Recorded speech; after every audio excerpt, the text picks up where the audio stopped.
Hello, world. Today, my guest is Josh from DocTV on YouTube. Josh did 6 years in prison for doctor shopping and essentially exploited the opioid crisis by selling very large amounts of prescription painkillers like oxycontin.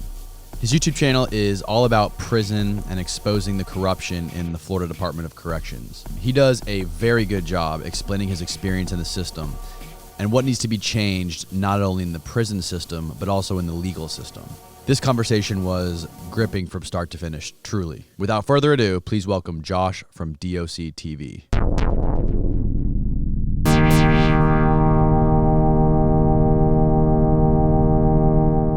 What up, Josh? What's up, man? How you doing, man? I'm good, bro. How you doing? You got a really cool YouTube channel. Yeah. You interview a lot of gritty dudes on there.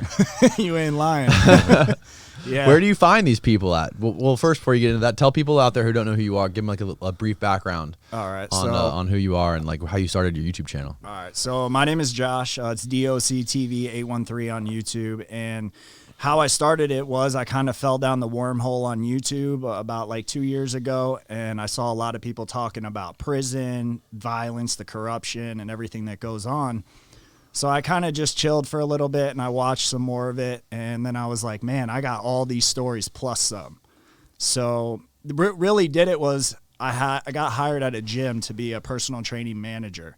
It was a gym just opening, and the owner, when we first started talking, he said, if you sell $10,000 in personal training in the first month of us being open, I'm going to give you this bonus, that bonus. And he was just going over like a pay structure. Well, the time came and the month came and I did, and he didn't pay me. Like I don't know what he thought he was doing, but I went to ask him for my paycheck because I didn't get one. And he's like, well, little things came up, and he's like giving me the runaround. I'm like, bro, when are you going to fucking pay me, right? Yeah. So he doesn't pay me. I'd end up suing the dude to get my money. And what he told me to my face when I asked him the last time was, no one's going to believe you because you're a felon and you've been to prison. So I was like... So he was scamming you from the beginning, probably. Yeah, bro. Yeah. So Jesus. It made me like... I mean, I wanted to work for myself. YouTube, there's you can do well on YouTube if you do it right. So that's what made me want to do it to begin with. And then obviously like helping other people from my mistakes. And when they watch my shit, I'm sure they're going to be like, bro, I don't want to go down that road. How long did you go to prison for? A total of 6 years. I went twice, actually. You went twice? Yeah, I had to run my head into the wall. Man, was it hard to get? So it was hard to get back on your feet after getting out. They definitely don't make it easy. I mean, just by having people in here like Matt Cox and other people, we've heard a lot of stories about it's an uphill battle to try to like get back into the groove of society and make it. You 100%. Know what I mean? Because the deck is stacked against you once you get out. Yeah, man, it's hard. Like once you have a felony on your record, you can't buy a house in certain places. You can't rent in certain places. And I don't have a trade. I didn't go to school. You know what I mean? I mean, I have a trade with personal training, but as far as anything other than that, I didn't. So that's what I got when I got out of prison, was certified in personal training, started doing that. And then I ran into the guy at the gym. And that wasn't the first time like I ran into little shit because of my record. When I got out, I tried to be upfront and honest with people about it when I was being interviewed, and like immediately it's a no, and you get like 100 of them, you know what I mean? Which sucks. Yeah, for sure. So when you first started your channel, what kind of people were you talking to? Like what was your sort of like direction you wanted to take it? So I started telling my personal stories about prison. And then I kind of like the interview format, and I had been to prison with a bunch of people that I grew up with. So I started bringing people on that I was in prison with or in jail or in that lifestyle. And I just started interviewing them. And then the next thing I know, it kind of blew up. Yeah, I'm sure there's a lot of fascinating stories in prisons. Oh my gosh, just from the people that we've had on here. We know that. We're going to get into some of them. So let's go back to the beginning. What put you in prison? Okay, listen, if you aren't already gambling and betting on sports, you need to be, because I've been cashing in big for the last 2 months after I signed up with mybookie.ag. I fucking love mybookie.ag. I was using mybookie way before they reached out to sponsor the show. And this month only, our listeners and subscribers are going to get matched on their first deposit up to $500 when they sign up with mybookie by using the promo code Concrete. Koncrete. Football season is officially here and the betting has begun. It's time for you to win big with mybookie.ag. They have all the crazy pregame prop bets you could ask for, and you can even bet the games live to shift the odds into your favor and always come out on top. They are the leading betting site globally. That's why we use it, and I've been making so much goddamn money, I'm going to start investing in some more real estate. If you want to bet and win big this NFL season, it's got to be with mybookie.ag. Sign up today with the promo code Concrete, Koncrete, and you're going to get matched up to $500 on your first deposit. So do it now. Back to the show. Well, I mean, it goes back even before the charges that put me in. Really, what put me into prison was fast money, and I made that by, exploiting like the opioid epidemic that was going on in the town that I grew up in. It was like the capital at that time of like pill mills and pills and everything going on. So there was a lot of money to be made then. So that's what city was that? Pasco County. Okay. Mm-hmm. Like right down the street. Yeah. Actually. So, Yeah. Familiar. I was selling weed. I was in high school. I was hanging out with my best friend, and we were trying to make money selling weed and doing just, like kid stuff, I guess, in high school. And so we're doing that, and his dad one day came up to us and was like, "Why are you guys selling weed? There's no money in that. Y'all should be doing this." And he told us the whole scam about going to the doctor, telling him you have anxiety, lower back pain, and there just happened to be a doctor in the county that I grew up in.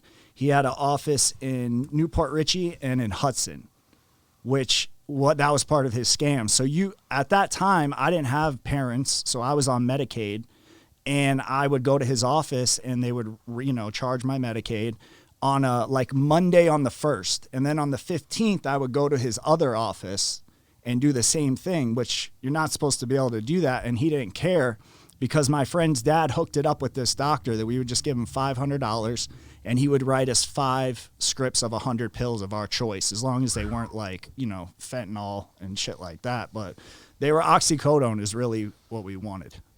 And this guy, so a friend of yours introduced you to this doctor, and this doctor knew that you guys were getting these scripts from him to sell on the street? Yeah, bro. He knew everything. And it was my friend's dad. He was like in a biker gang, and all his like buddies were doing this. So that's how we got turned on to the doctor, because he was like, "Y'all need to go here on Trouble Creek at 19. This is what you say." And he acted like it was nothing, bro. It was like just sitting down with somebody, and then the next thing you know, they're like, "Okay." And you're like Xanax, Oxy, and you're just naming off what you want. So where that went bad, that kid that his dad introduced us, his name was Joe. And one day we had all this money, and we were like, "Bro, let's throw a hotel party in Clearwater." So he's like, yeah. So we're like getting ready for this party, and we had gotten scripts from that doctor, and everyone was asking for like oxycontin. And that really wasn't a thing yet, but the hardcore like pill users knew about it because that's what got them, the most high. So we get oxycontin 80s, and we didn't know at the time how it worked with them, like the codeine, it's time release. So we didn't know anything about that because we were young. So that night, it's me, my friend Joe, and the kid that lived across the street from Joe, Justin, was in the car. We go to the hotel party, and they were like, they would pop pills every now and again, and I wasn't into that then because they would get so messed up, I'd have to babysit them. So I was like, man, I don't like this shit. So we end up going to the hotel party. They both ate an 80, right? And then like 2 hours had gone by, we're at the party. And Joe's like, "Man, I don't even feel this. This shit's weak," right? So he pops like a couple more. So does Justin. A couple more? Yeah. Like so now they're on probably 380s. Like 3. Yeah. So then the party's coming to an end, and like there was a fight that broke out. So we're like, "Man, let's just leave here for the cops come." I drive Joe back to his house and drop him and Justin off. I go home. And then, like, the next morning, I'm not hearing anything. Usually, like, he'll text me, and he's like, "Bro, come over, let's go." Right. And then we'll go, like, sell weed and shit. Yeah. So I didn't hear anything. And then I'm like, man, I'm just going to drive over there and see what's up. Like, we had hung out every day, so that wasn't, like, out of the ordinary or anything. And when I pulled down the street, there was an ambulance. There was a bunch of cop cars. I creep up to the house in the car. I get out. His mom's in the front yard crying. And I'm like, what happened? Well, that night, Joe died. And while I'm standing there and watching this, I see people coming out of across the street. The kid Justin died too. So they both died that night. It was fucking crazy, man. Damn. Fucking Yeah. A, bro. And you would think with me seeing that, like, I would be like, this life isn't for me. You know what I mean? Like, I don't know what it was about me, man. I guess I was just like attracted to the chaos and the violence and all the shit that came with it. So I didn't stop at that point. Like, I just kept going, doing what we were doing. And eventually it went to another level, because then the pill mills were really, this was like before the pill mills. You know what I mean? What year was this? Like 2001, bro. Like Okay. 10 years of my life is like a blur, honestly. So Really? I'm pretty bad. Yeah, I'm pretty bad with like dates and stuff. Yeah. But this was before the pill mills really hit like Tampa and you were hearing about it. You know what I mean? It was probably like a year before it really hit. And then there was like a problem, because there were so many people. There were 7 Floridians dying a day due to opioid, overdose. Right. So how it took to the next level for me is, once you get in the game and you go to a doctor, you meet some people at that doctor's, and then you start selling them pills, or you start buying their pills. And the next thing you know, they're like, oh, well, this doctor down the street will give you this many. And there was no Florida database in effect. So I could literally go to like 6 doctors in one day. As long as the time was there for me to do it, like within an 8-hour period in the day, I was sitting in a doctor's office, because I was just like going to multiple doctors. And then when you meet those people and you're in that game, there's a lot of people that get their pills on the 1st and do them all. So then they don't have any to get through from like the 10th to the 30th. So then that's when they would call me and be like, hey, bro, I don't got anything. I'm going to be sick. Can I get this many for this many back when I get my shit filled? So if I give him 100 pills that are, let's just say $10 a piece, $1,000. Then when he goes to the doctor, he gives me 200 back. So it's 1 for 2, the deal, right? Right. And you have that with like one person. And then the next thing you know, you have like 15 people like that. And each one of them knows like 2 or 3 people that will need the same thing. And usually what it ended up happening was the people would go to the doctor, they'd get their pills, they'd do them, they'd call me for a front, let's just say 100 for 2 back. And then they would get those and do those too. So by the time their doctor appointment came for the next month, now I'm paying for the whole visit, I'm paying to fill the scripts, and now they're giving me all their pills. And I would just like, give them some so they wouldn't be sick, basically, to get through the month. Or I would give them like methadone or some shit like that. Jesus Christ. What kind of people are these? Where are you finding these people? Not people you would normally like chill with, you know what I mean? Are these just like straight up like trailer park hillbillies? Like, are they kind of like people you see in like Appalachia? Kinda, man. It's kind of like that, but then it started to be everybody, man. Yeah. Because in the county I was in, like, it was nothing for you to like go to a gas station and see somebody you went to high school with, and next thing you know, you haven't seen them in 5 years, and they're coming up to you and they're like, yo, bro, what's up? You got those? Like, everybody was doing it. You know what I mean? So it was kind of like all walks of life. But yes, it did start with like, the backwoods hillbilly person. Right. And then eventually in the county, like, it was just like, if you didn't do pills, like, you were like the outcast. You know what I mean? Right. Yeah, you were rare. Yeah, it was nuts, man. Wow. So how long did this last for you, and what kind of money were you making doing this? So, I mean, the most I made in a month was probably like 50,000 doing it. But it was more like $5,000 a week guaranteed no matter what. And then it was a bunch of other things too. Like, I don't know if you know, but when people get hooked on pills or drugs and, they don't have money, they can't get any. Next thing you know, they're giving you shit for it. So I would end up not only with the money, but like tons of useless shit. Yeah, like night vision goggles and whatever, bro. Like a broke toaster, if they could, you know what I mean? Yeah, if you could make $1 on it, they were trading it. Right, exactly. Wow. So That's so wild. I know, man. It was a crazy life, like, because eventually I started taking the pills. Is really like, oh, did you? Yeah, really where it turned. So when I was 19. I was in Tampa. I met this chick that was like 32. She was like a dentist assistant or something. And we moved to Ocala. Well, she's going to a doctor already because she has like anxiety and something else. So she goes to this doctor, and usually, like, back then, if a doctor would write you Xanax, that means he would probably write you something more. You know what I mean? So she started going to the doctor and asking him, like, you kind of had like a spiel, you would say, you know, like, my back hurts right here. It goes into my ass cheek, and my legs hurt because of it. And you would get an MRI too, which I was in a car accident later on and broke my sternum. So I had a legit MRI for my back. So when we were in Ocala, we kept having to drive back to Tampa, though, to go to the doctors. And I was just like, man, this drive, like, it's a lot of money, but why are we even living in Ocala? You know what I mean? Like, let's just move to Tampa and we'll be close. So we end up moving down here, and that's really, like, when it started to get bad. And that was because, like, I was going to 5 doctors, she was going to 5 doctors, and then all the other shit that went on that we were taking and buying people's shit. And after the car accident, I started to take pain pills, like, for pain. You know what I mean? I didn't like them. Because you had been, right, because you were actually physically in pain. Right. And I didn't like them, bro. Like, when I first started taking, they made me nauseous. I didn't, like, it just wasn't my thing.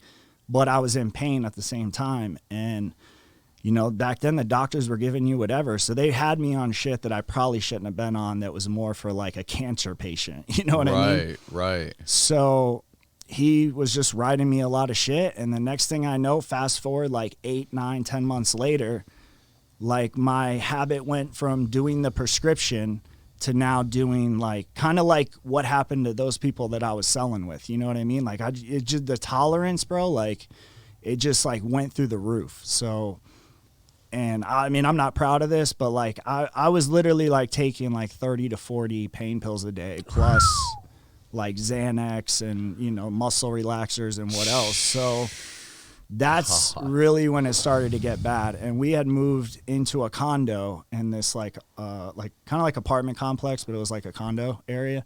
And we had just moved in, so we had no furniture. So, I mean, I'm not super bad yet. I can still sell pills and do everything I need to make money. I was just, like, getting high for free at that point because it was just so easy. What's so great about mixing the painkillers, like the oxycodones or whatever it is, with the muscle relaxers? I feel like so many people do that.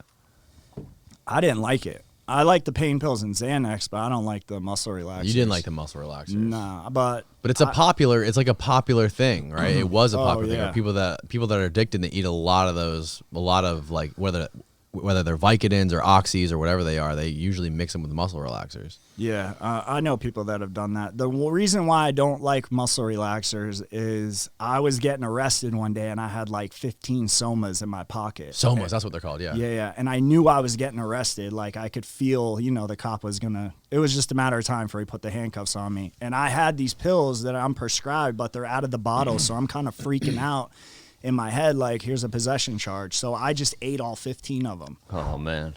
So by the time I get to the jail and they, like, bring me up to the computer, I was, like, foaming at the mouth because a muscle relaxer, like, relaxes your muscles, but your heart's a muscle too. Right. So I was literally, like, awake in my body looking at you through my eyes and knew what I wanted to say to you, but I couldn't make my mouth do it. So I was, like, sitting there, bro, like helpless. A vegetable. Yeah, bro. It was so that's why I don't like muscle relaxers and pain pills mixed together and Xanax. I've had a few close calls in my younger days with like, one time I had my wisdom teeth pulled out and I got prescribed Vicodin, and they gave me this giant bottle of Vicodin. That's how they do it. I remember one day, I mean, that back in those days, I was, like, drinking and partying all the time. And one night, me and a couple of my buddies, we were drinking a lot of Jack Daniels and partying, doing some other substances, and I ate, like, the last 4 Vicodins that I had in my prescription.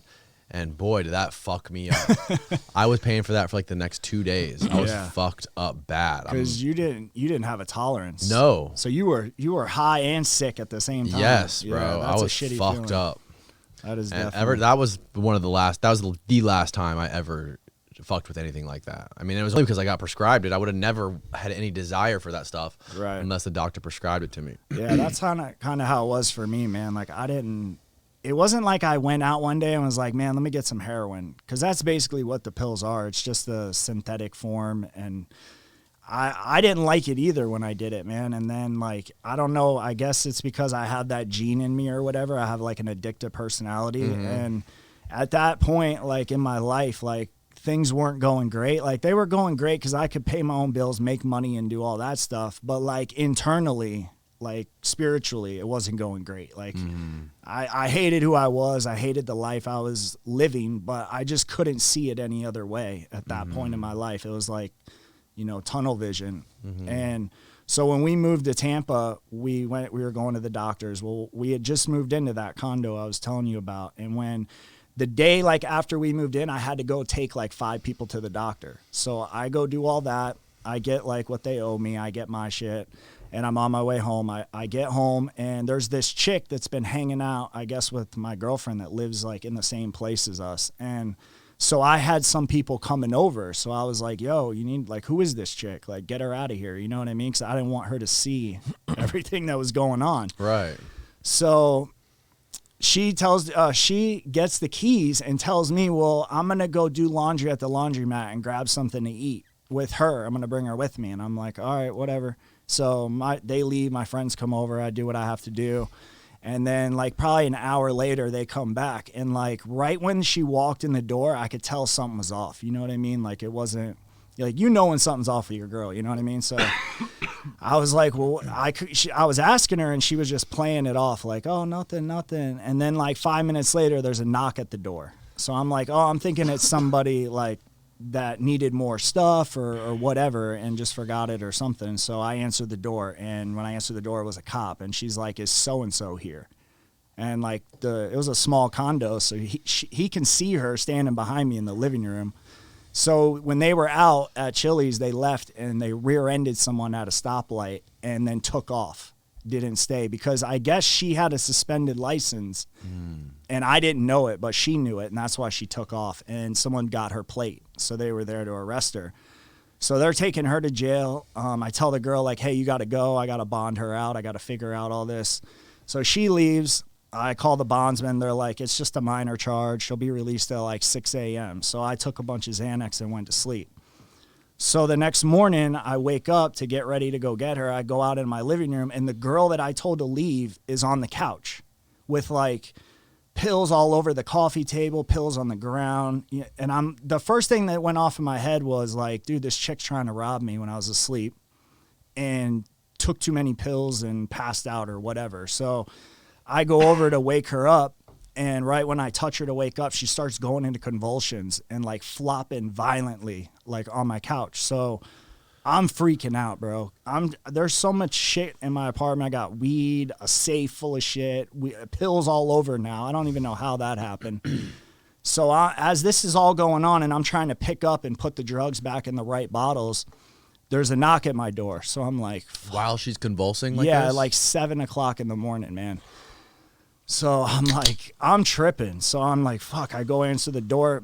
And when I answered the door, it was her grandma. And she's like, have you seen so-and-so? And I'm like, move out of the way, and she can look on my couch and see her granddaughter. So I'm like, oh my gosh. She's like, call 911. And I haven't put the pills in their correct bottle. So I'm like freaking out. I don't want the cops there. You know, I don't want all this shit to be under investigation. Yeah. Right. So I dial 511 on the phone, and I'm like, 911's not answering to her grandma. She's like, what? Because I'm like paranoid. So I'm just like, man, like I'm a good dude. You know what I mean? I'm not like, I was doing some shitty things in life, but when it all comes down to it, like I have a good heart. I'm a good person. So I'm not going to let this chick die on my couch because I'm, you know, worried about getting arrested. So I called 911.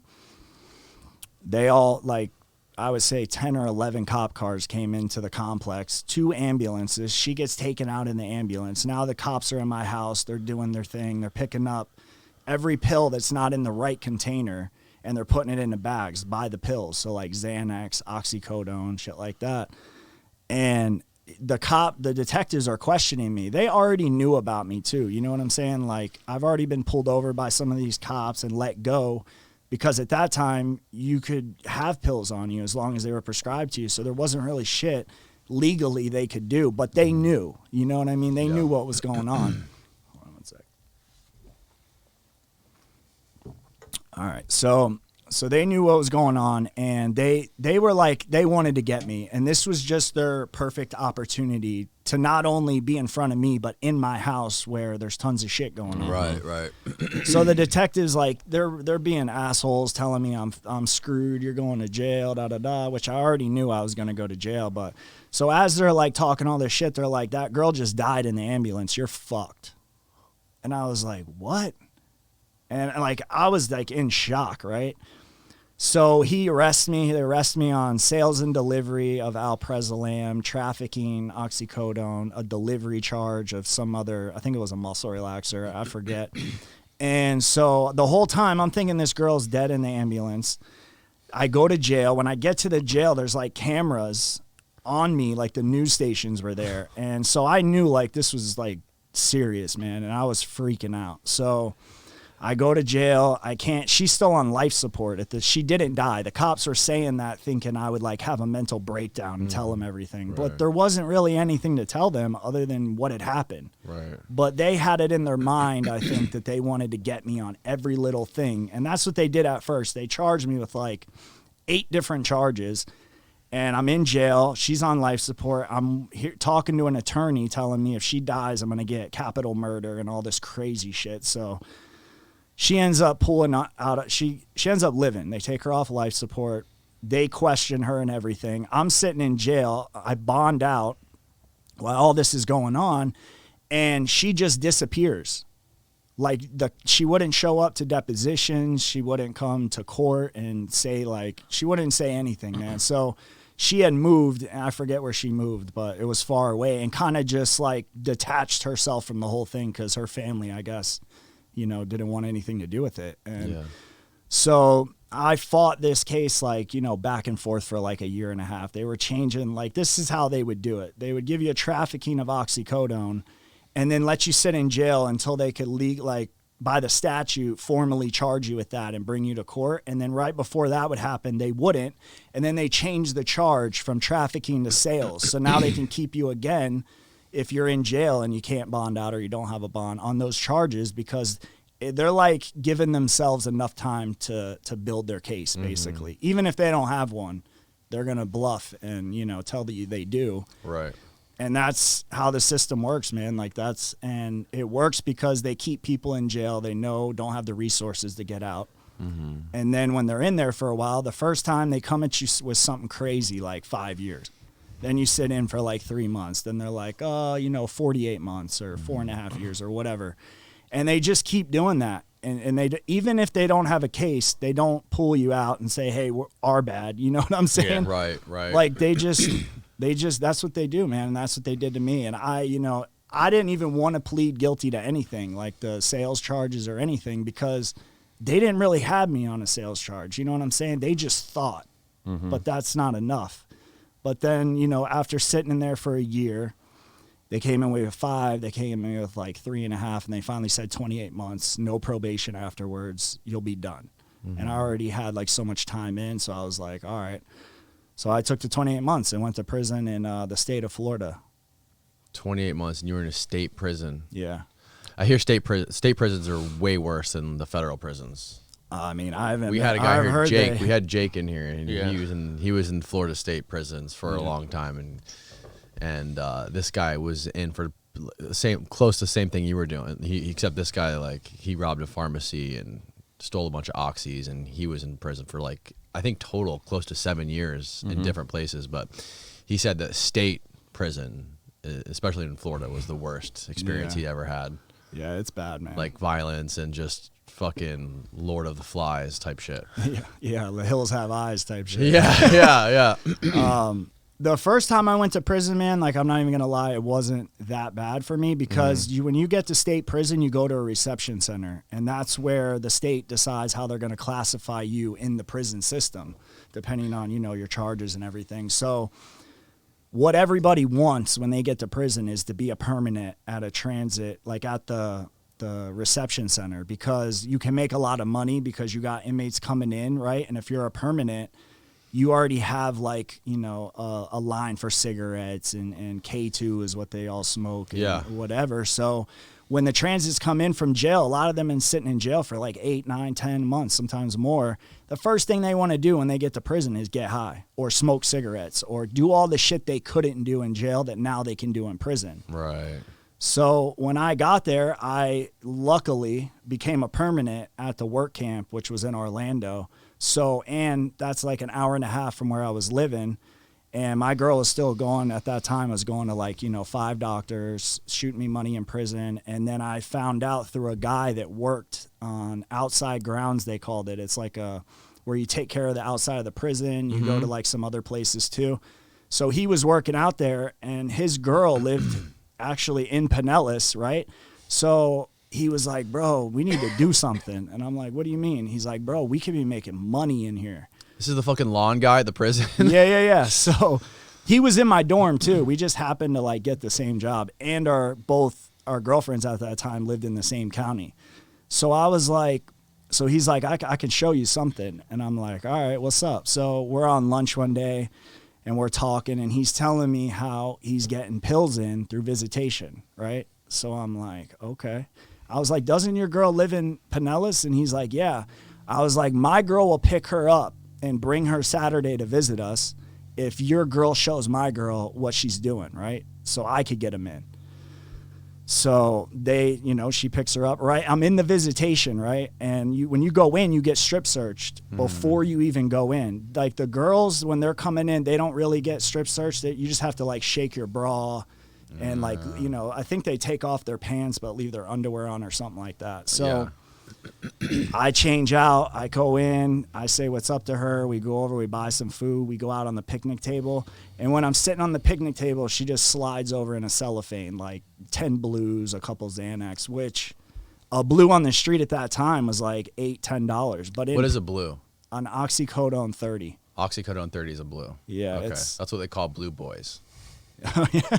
Is that true? Have you ever heard that? I haven't heard that one. I've heard it called a bunch of things. Okay. I'm sure they did though, man. Yeah. So, all right. Yeah, they're the like littlest blue pill, man, but they pack a punch. Like, really? Yeah, you would not think it, you know what I mean, until you actually take it.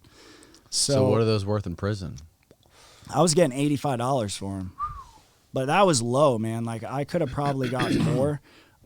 And they go more up north. So pills down here are like the cheapest at that time. Mm-hmm. If I take that same pill to Kentucky and I sell it in Kentucky, it's $1 a milligram. Wow. So I ended up doing that too, but we can get into that later. But the prison, she slides me the pills. I do what I got to do, bring them back to the dorm, and I sell a couple. And the next thing I know, like I got people from other dorms coming to me like, yo, what's up with them things? And da-da-da-da-da. So I had met another dude that worked on an outside grounds like place, but it was in the city of Orlando, and they had like a sweet ass officer that used to like take them around to all their jobs. So he would let them go off and kind of do what they wanted. So I had the girl drive to that spot where this dude was working that was in my dorm and drop off a lot more. You know what I mean? Because he would bring them in. So it was different than me in visitation where I I didn't have anywhere to put them. So it was kind of... This guy could just freely come into the prison and just... Well, he would sneak them in. There was a rear gate guy that worked the rear gate. When you come in on the vans, you got to get strip searched and shit. But if you know the guy at the gate, they take the trash from the chow hall down to the rear gate to let the guys come pick up the trash. So he would use the trash, like he was wheeling down old trash, right? Throw the old trash, and then he would grab the shit from the dude at the rear gate, put it in the trash, and bring it back into the prison. Oh, wow. Yeah. It's probably too much detail. I don't want to give anyone insane. any ideas. Yeah. So, I mean, like the main thing that I don't understand, that I can't wrap my head around, like the whole thing is people like you. You're going to these doctors and you're getting all these pills, but they're already so readily available at the doctors. Like if you want them, why can't you just go to another doctor and get a prescription? Like it's amazing to me that there's such an underground market, like an illegal market for these pills when they're so legally available. Like you mean back then you could just go to a doctor and get them? Yeah, because it feels like there's so many doctors. I mean, Purdue Pharma was the one that was selling these to the doctor's offices, right? Yeah. And they were incentivizing them to push them out as much as possible. So if they're so readily available legally, how is there such a big underground market for them? Because not everybody could get them. Like, it wasn't that easy. Like, you had to have an MRI that was legit, which people make fake MRIs, but you had to have an MRI. And, like, there was so many doctors, but it was mostly, like, people at those doctors that go every month, and they're, like, you know, every month patients. So when you're a new person and you're trying to go in, first of all, none of these doctors accept anything but cash. So you can't use a Really? nothing. Oh, yeah. Yeah. So a first visit, if they wanted to, they could charge you $800. Like, it's whatever they wanted. So that's what would keep people, because they would be on pills and can't save up that much money to go to the doctor. And that's where, like, I or, you know, one of my friends would come in and they would pay for them for everything. So insurance wouldn't pay for any of this stuff? No. Really? I mean, you could if you were, like, older. I think you could. I never had insurance pay for anything. So when you go to the pharmacy, you're talking to the pharmacist like me and you are going out to buy weed on the street. They're like, oh, you want generic? I'm like, yeah, whatever. What's cheaper? He's like, well, if you do the generic, I'll do them for $1.19 a piece. If you get the, you know, it was like, Wow. yeah, it was like a drug deal, basically. Wow. Yeah. That's insane, man. Yeah, and when you go to these doctors, man, like, everybody knew what time it was. Like, there's people, you know, shitting on themselves because they're sick, throwing up in the parking lot.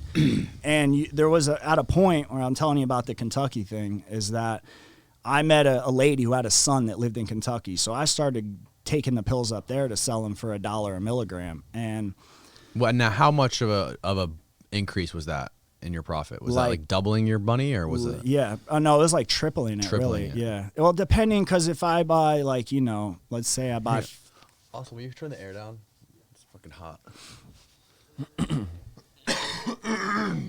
So if I say I buy 500 pills off somebody that went to the doctor and I get a good deal on them, we could just say, let's say 10 a piece. That's not a good deal, but it's easy. So I buy all those pills for, you know, let's say $5,000 or whatever it is. If I go up to Kentucky, now I'm making $30 a pill versus 10. So you're doubling your money on everything. Wow. Yeah. So it's like, and they would charge more. They were going for like 60 at one point up in Kentucky. And even down here, they went up, but not like that. What do you think is the biggest problem with, like, the last 20 years with the opioid crisis and all the addiction, all the people that died and all the overdoses? I mean, it's really, it kind of clouds the whole argument over legalize all drugs. Well, yeah, because you know what I mean? Because so with all the people that were dying from oxys and you know, doctors over prescribing all these painkillers, do you think it was because they is it true that they weren't warning people that, like, hey, this is really addictive, this is really dangerous, or did these people know this already? They weren't warning anyone. Yeah. Like, I never had a doctor say, hey, yo, you could die from these. They were just like, bro, it was so, I think why. But you knew, right? Because you knew people personally that had died. Yeah, like my two friends and then countless other people that have died from it. But I think, man, that money will change anybody, man. Like, you can, and these are people that never were gonna have money in life, and now all of a sudden they're making $20,000 a month. So whoever they know that knows them is gonna see that, and then they're gonna want to turn around and do the same thing. And I think that's just what happened, is so many people got like hooked on the game and got into the game and everything with the pills, and it just, like, I don't think anybody saw it coming. You know what I mean? Like, how powerful the pills are, because it's like crack, man. Like, they have that much power, except maybe even more, because when you don't have crack, like, you can get through that. If you don't have pills, like, you're dope sick, which is like the flu times, 20 for, like, 7 to 10 days, depending on, like, what your tolerance was. Yeah, I mean, obviously, the right approach would be to tell somebody if you're a doctor and you're prescribing these people, you gotta be like, look, this is what's gonna happen if you take this many, and you're gonna get a high chance you're gonna get addicted to it, and if you get addicted to it, this is what's gonna happen. You're gonna feel like fucking death for 10 days after. That would probably, You might take a little bit longer to make your decision if that was the case. Yeah, right. But I think it affected those doctors the same way with all the money. I mean, they're making exponential amount of money just prescribing pills legally, as many as they want, to everybody. You know, and a lot of those doctors ended up going to prison as well. Yeah, they did. It's funny that you bring that up because I remember there was this doctor that was giving me like 330s, 480 Crazy oxycontin amounts. Yeah. So we're in the office one day, and he's like, you know, he's writing me on my scripts, talking to me like he was a character, man. So he hands the nurse the script. She goes out to copy them. He walks out of the room. I walk out of the room. He goes in his office. Before I could walk past his office in the hallway, he was like, "Hey, come here."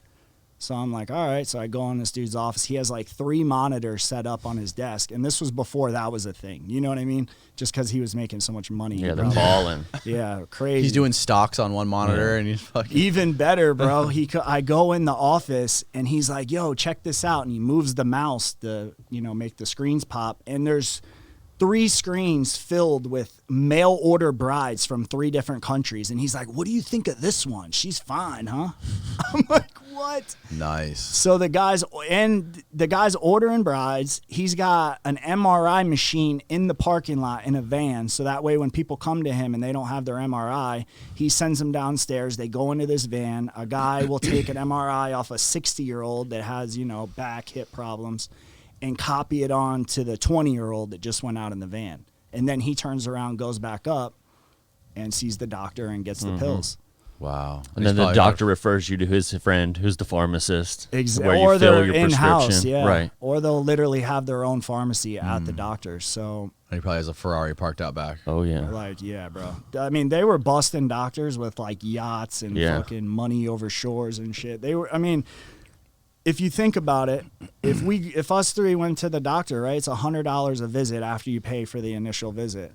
They book their patients at 8 patients can fit into 1 hour. Right. So it's like every 10 minutes or not less than that even. Yeah, like I forget what it is, but like 8 an hour. There's like 64 patients in a day at $100 a pop cash. Cash money. So it ain't on nothing. Like That's just for the appointments. just for the appointments, yeah. And then they would, you know, they'd hit you with other shit too. Like, I mean, some of them were corrupt. So they would be like, today it's 200. If you don't have it, you don't have it. You're not getting seen. Yeah. And when you're in that shit and you got 5 people in the car in the parking lot waiting on you, you know what I mean? So. Do you remember the story from the HBO documentary where there's the guy in Florida and one of the sales reps from Purdue Pharma went down to meet him, and they basically wanted to like test their new pills, and you know they kept trying to figure out how they're going to make more money, how they're going to, you know, at this point they're making like $3 billion a year. So they find this guy who's been in like a crazy car accident, had crazy like spinal surgery, and he had like a super high tolerance. So this sales rep went down to go meet this guy in like I think it was Naples, Florida. And Sounds about right. And yeah. And they started giving him like the 30 milligrams. Like, okay, take 30 milligram tablets a day. Starts Like a doing lab that. rat? Yeah, kind of like a lab rat. And they were giving him for free. She like met him in the parking lot of the clinic. I see that. That's how, I don't doubt that though one bit, man. And he's like, yeah, hell yeah, I'll do it. He's like, I'll take this stuff. Yeah, it's called oxycontin. Okay, sure, I'll try it. And then he's like, this is not doing anything for me. Like, okay, they'll give him 50 milligrams. Started giving him 50 milligram tablets a day. Still not doing anything. So they up him to like 100 milligram tablets, take 20 a day. And after everything, they give him the biggest dose they ever created, which was 160 milligram tablets. I've seen those. And he's like, they told me to take take 25 tablets twice a day of 160 milligram Jesus tablets. Christ. He's like, it took me 15 minutes to take all the pills? to eat these pills. He's like, it was like eating a giant bowl of Cheerios. He's like, took 30 minutes total to eat 50 pills a day. That's crazy. I can't believe he lived to tell that story. And he's on the documentary just talking about it. It's so fucking crazy. It just reminds me of like so many different Florida men that we've run into. Yeah, that's what I'm saying. Like down here, it seemed like it was worse than like we were the last state to get the database, if that tells you anything. Yeah. And that's because What is the database? So the database is if me and you go to Dr. Bob on Monday, we can't turn around within that 30-day period and go to another doctor and get narcotics prescribed, especially not the same ones. And if you do, when you go to the pharmacy and they put your name into the database, if they see that you've been to 2, you're automatically red flagged in the system and you can't fill anything else. And usually they're calling the DEA after that too. Okay. That's where it all came to an end for me, man. When I was in prison, selling the pills, doing the shit in there, and what prison I landed at was like a sweet camp. So there wasn't there was violence and shit, but not to like a crazy level to where you're like, all right, like this is real in the battlefield. But so I got out of prison that time. I go back. I'm living with the same chick that I went in with, and she's been going to multiple doctors. And it was like a month I had been out, I think, and we end up going to one of her doctors. We go upstairs, go to the doctor, go downstairs to the pharmacy. She hands him the stuff, and like 10 minutes later, he comes back and he's like, you went to this doctor, and he had all her shit. So it was like at that point where I was like, yo, what the fuck am I going to do? Because I had been planning on doing this like the rest of my life. Really? Yeah, like because of the money, and then, you know, I became addicted to them. So I was like, well, I'll just keep selling them, make the ones I take for free, and then just make a little money. And I mean, not a little. It was a lot at first. Like, it was a lot of money at first, actually. But later on, like when the pill mills were getting busted, the price of pills was going up on the street because the price to fill them in the pharmacy was going up. I mean, it got to like $6 a pill one time in a pharmacy, which that's like street prices back a year before that. You know what I mean? So it was at that point where I was like, I don't know what the fuck I'm going to do. So obviously I saw one doctor still and kept getting my scripts from them, filling them, selling them, keeping some, you know, dealing other drugs now. And then it was like just to the point where like I didn't give a fuck, you know what I mean? Like I didn't give a, like at first I was selling the pills and doing shit like that, but it got to the point where like nobody wanted to hang out with me because I was just jackboying people's shit. Like I'd be like, oh, you want 100 pills? Yeah, all right, meet me at 7-Eleven. And then they get in the car and I'd fucking yoke them up and pass them out and then push them out the door, grab all their shit and keep going. Oh, shit. Yeah, that was one time. I did that Jesus to a kid Christ. at a doctor's too, bro, after he got his shit. Jesus. Yeah, so it became like savage mentality. And this was all due to, you know, me being in the car wreck, then starting to take a little, and that's how quick, man, it like, I didn't even notice when, like, it went from a problem, you know, went from making money to a problem, like me personally. I could see it in everybody else, and I could be like, oh, he's fucked up, oh, she's wasted or whatever, and watch other people's life, like, go down the shambles, but I wasn't seeing it in my own life at that point. So I just kept selling drugs, robbing people, you know, doing anything to make money on the street. And then finally I got hit again with like a grand theft and like 3 new sales charges. I got the grand theft because I fronted a chick like so many pills to go down to Miami. She was doing like some photo shoot and sell them and then come back and bring me the money. Well, when she came back, she didn't have the money or the pills. So I was in her apartment, and I'm just like, look, when you pay me, you'll get your shit back. And I reached over and grabbed like a Movado watch and some type of camera. I didn't know anything about cameras then. But. So I go home. Within 10 hours, the cops are at my house. She called the cops and said I just took the shit. Nothing about, you know, me owing her or her owing me money, none of that. So I go to jail. I bond out on those charges. So then I'm at this house, like, selling all night. I go to leave, and I guess, like, it was a known, like, house. So cops were down the road waiting for people to leave. And they got me with the 3 sales charges because they were in bags and shit when they got me. Yeah, and I had cocaine on me, too, I think, crack cocaine. So then I go to jail. Now I can't bond out because I was already out on a bond. And when you catch new charges, they pull all your bonds. So you can't get out until you go to court and see the judge, and he decides, like, you know, what he's going to do with you. So I sat in jail. I got the same attorney I did the first time, and this time, like, they came at 3, like 2.5, and then I took 18 months. When I went to prison this time, though, it was a lot different. So I went to the same reception center, and I'm like, yeah, this is going to be sweet. I'm just going to stay here. One night they come over, kick my bunk, and they tell me I'm being transferred to one of the 160 prisons in the state of Florida. So you never want to. There's 160 prisons in Florida. I mean, I don't know if that's the exact number, but it's like 130, 150, somewhere around there. Can you find that? That's fucking crazy. Yeah. Well, their work camp. Is there even that many counties in Florida? I mean, I think there's like counties with Sumter, right up the road, has like Coleman Fed, Sumter Prison, the JIT camp. 143 facilities statewide. Yeah, I knew it was up there. 50 correctional institutions, 7 private partner facilities, 16 annexes, and 33 work camps, 3 reentry centers, 12 FDC-operated work release centers, 18 private work release centers, 2 road prisons, 1 forestry camp, and 1 basic training camp. Jesus Christ. They got it all. The smorgasbord that of prisons. That just says something to you, though, right? That's an industry. Like, bro, we're like... That's insane. I know, man. Tell me about it. So, I mean, that's kind of right. Florida is not, like, when you look anything up on prison about, like, you know, in Florida, none of their shit's correct. So, they have all those camps, but usually at every camp, there's a main unit, and there's an annex, and there's a work camp. So, the main unit and the annex will hold any type of prisoner. You're, you know, someone that killed 50 people, or you can be in there for, you know, 2 ounces of weed. Like, there's no, like, system in Florida to where, like, okay, they're murderers. I'm going to keep away like the drug addicts or the, you know, away from them. It's not like that. So you like literally when I was in the reception center, the dude that was my bunkie had a life sentence and he was like 23. Damn. So what did he have a life sentence for? Armed home invasion. And he had just got out of prison and then committed an armed home invasion. Yeah. So, I mean, not too bright, but, and then in Florida they have PRR. So when you get released from prison, if within 3 years you commit like aggravated battery, burglary, I think of an occupied dwelling, there's certain charges, right? They can give you a day for day what that charge carries. So if you get out and commit a 2nd degree felony, that's PRR.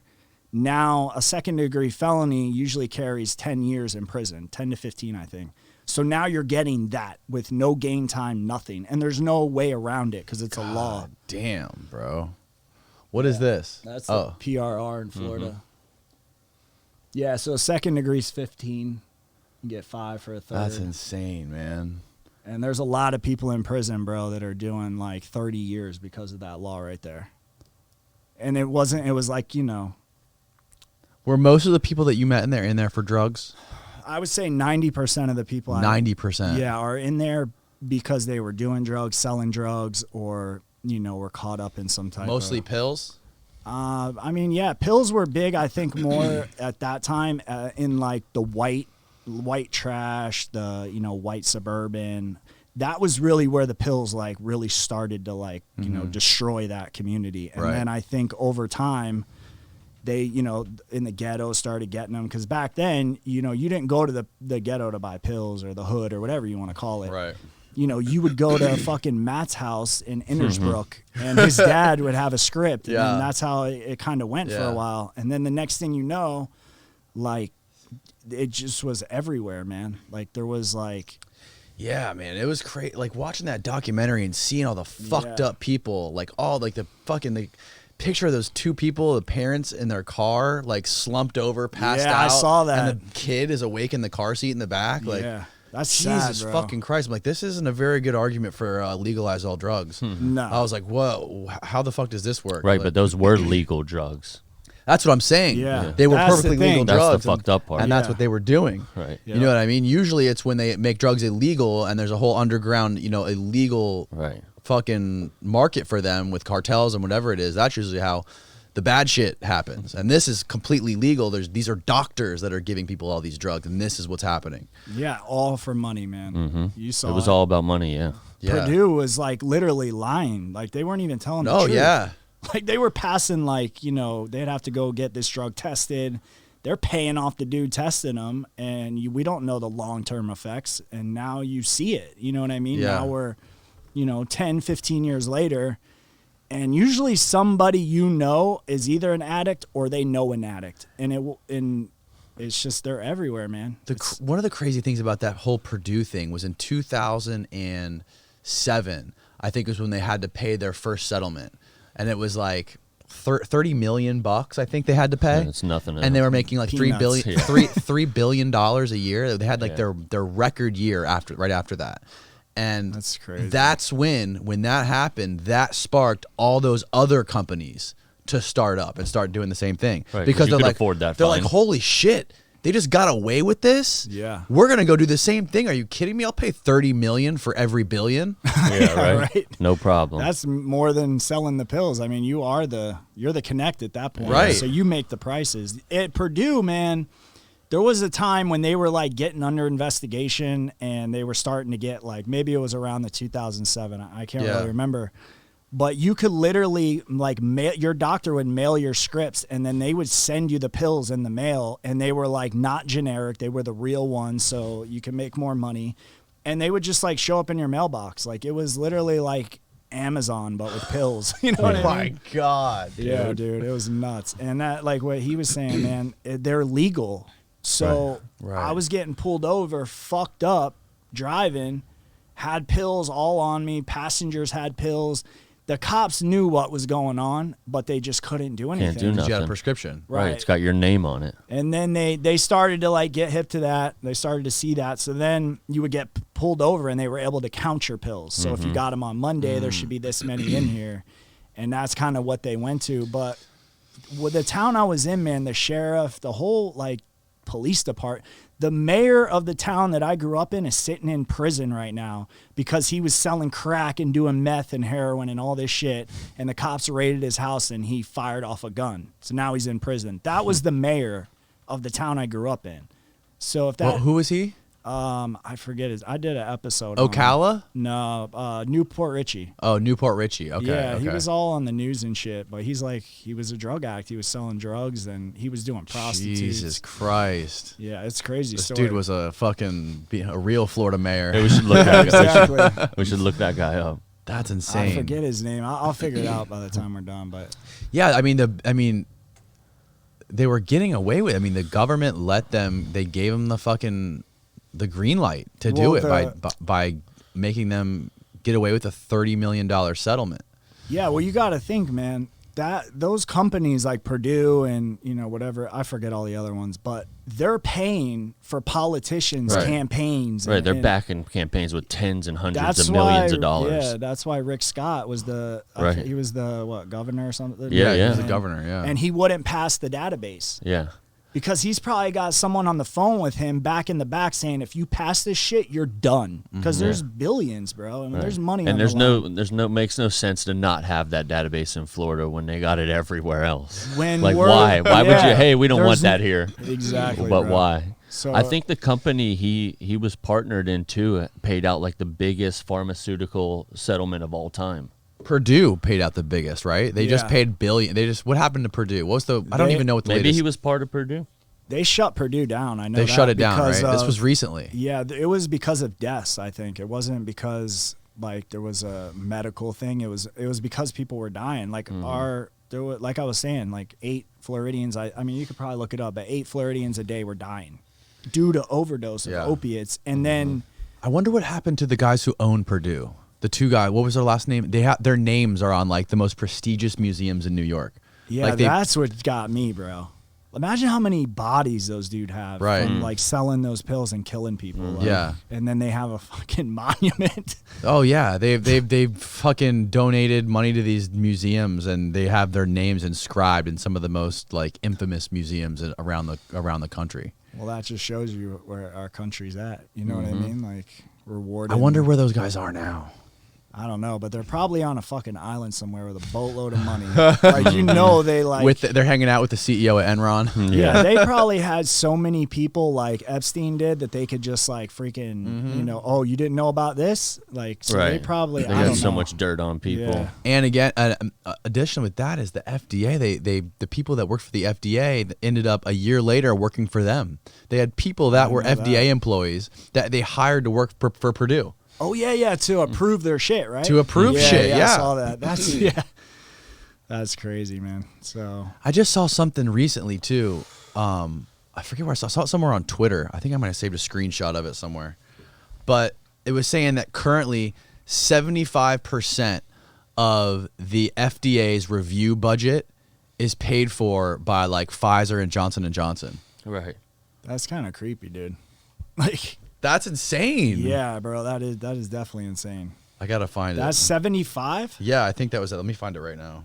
I know that Florida, or maybe it was the United States as a whole, but had the most like opioid prescriptions prescribed. I think it was Florida. We had the most. Yeah. So they were literally just like giving the shit out.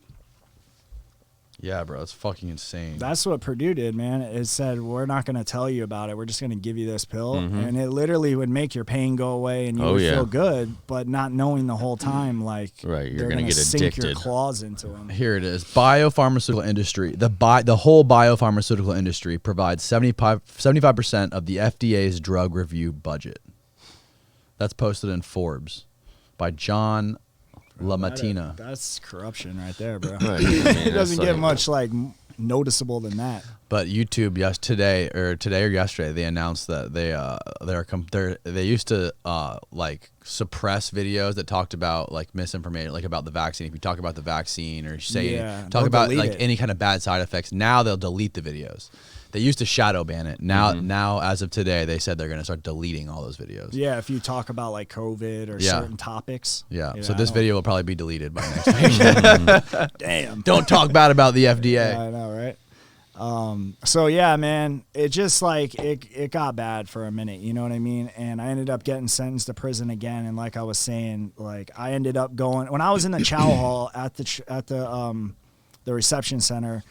The officers are all walking back and forth with files because there's a bunch of Bluebird buses lined up ready to take us to one of our, glorious destinations in Florida. Yeah. So when we're in there, I'm like, yo, Sarge, where are we going? Because I'm like, what camps, like we call them camps in Florida. They're not like, people watch it probably think like day camp or some shit. Right.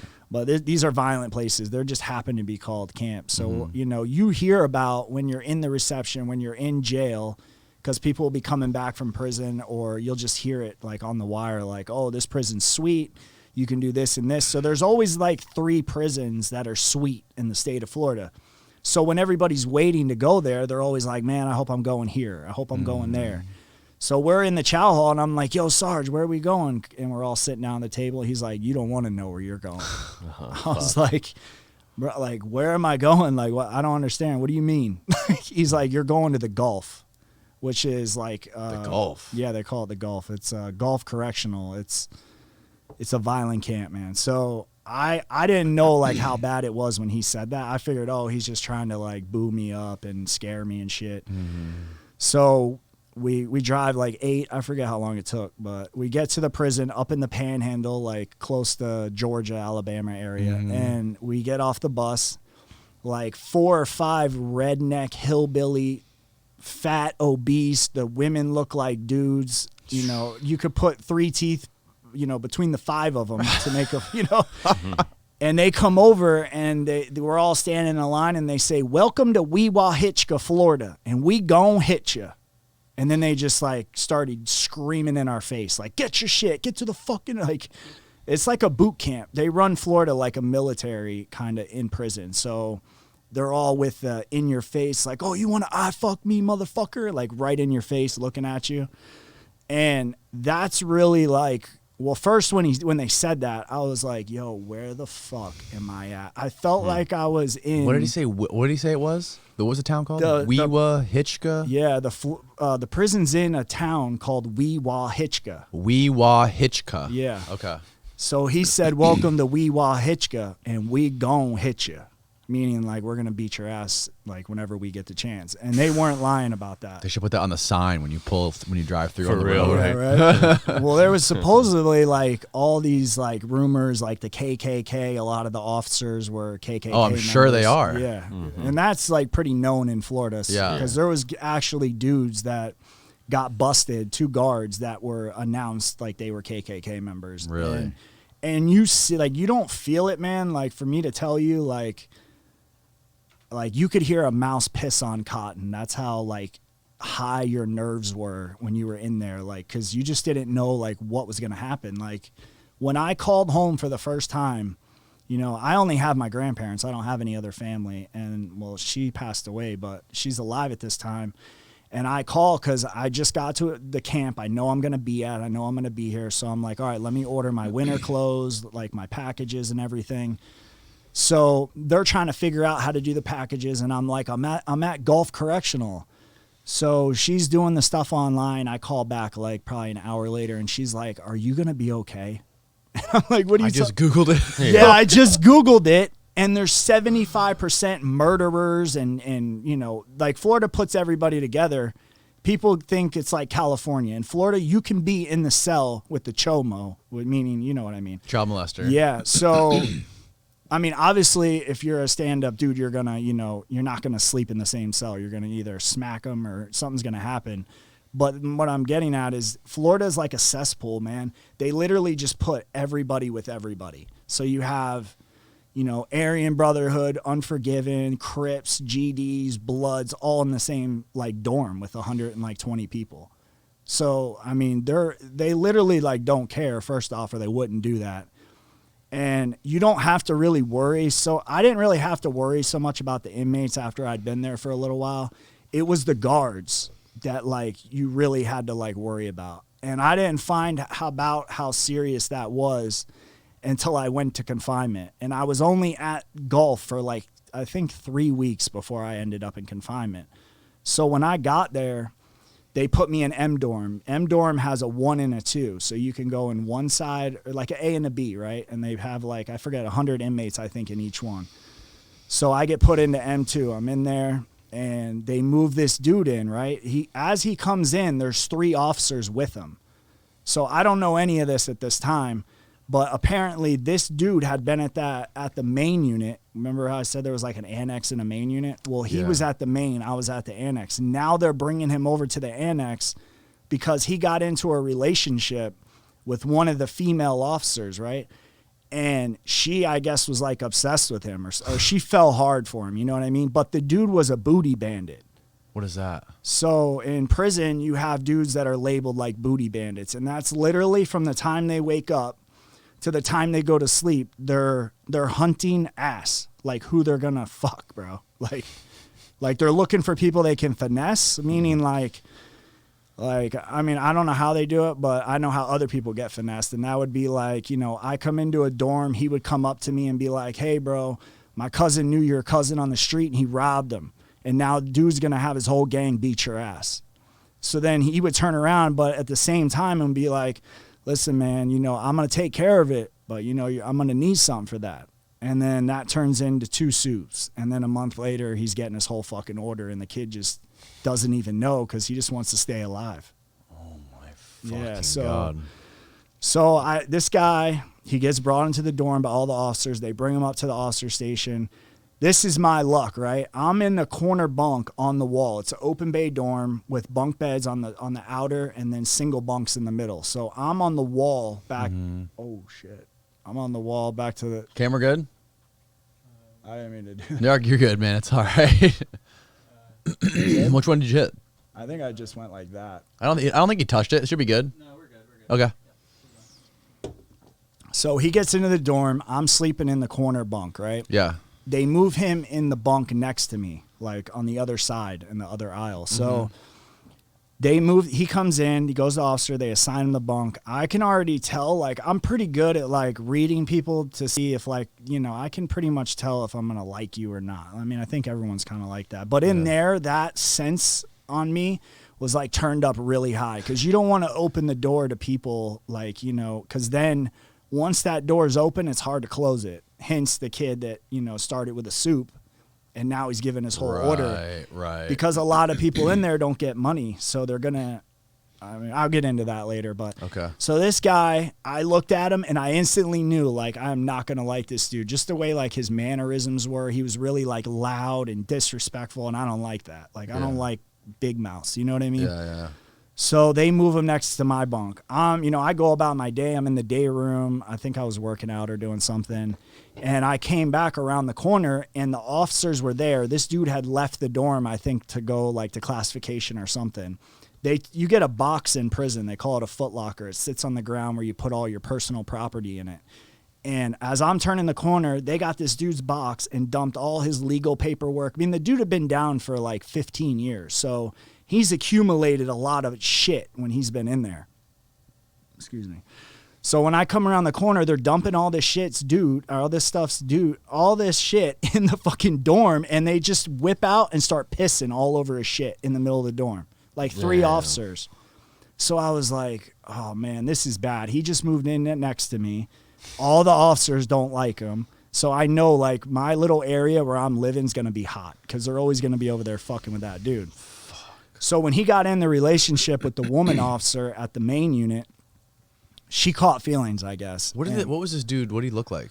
He was a black dude. He was probably like 5'10", like 250. So a big dude, jack dude. I mean, he was not super tall, 5'10", but yeah, he wasn't jacked. He was just like big boned. You know what I mean? Okay. So not like a super intimidating, like Debo looking kind of guy. Yeah, I mean, not intimidating. The only thing like that where I was having like second thoughts is he had like 29 years. He had already been down 15. So like usually those dudes like aren't fighting. They're stabbing shit. So that's really like when I saw him, I was like, man, I know I'm not going to like this dude, but I'm going to try to just because like he lives next to me. But once I saw, why wouldn't he fight? Why would he stab instead of fight? Because they're not, it's that type of violence. Like they're right. And he's been in there a long time. He's over fighting people probably, yeah, right? Like, he's fucking doing 30 years. And yeah, that too. But even young people, man, that come in, like that's the new thing in prison. Like there's not any fighting. If you're going to fight, man, there's going to be a knife at some point. Okay. It's just, Florida's crazy, man. Then there's a lot of shit that goes on, but I'll get into that in a minute. So they're pissing on his shit. I see this. I know off rip I'm not going to like this dude, right?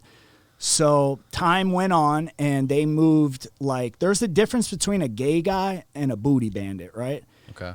So in there, like, you're not, like me, I didn't talk to any of them because I don't want to be labeled that. And when you're talking to them, somebody sees that, and they're like, oh, man, that white boy likes it like that? You know what I mean? Yeah. So I didn't fuck with them when I was in there. But in prison, you have gay dudes that are, like, feminine, like paint their nails and put Skittle like for blush and shit.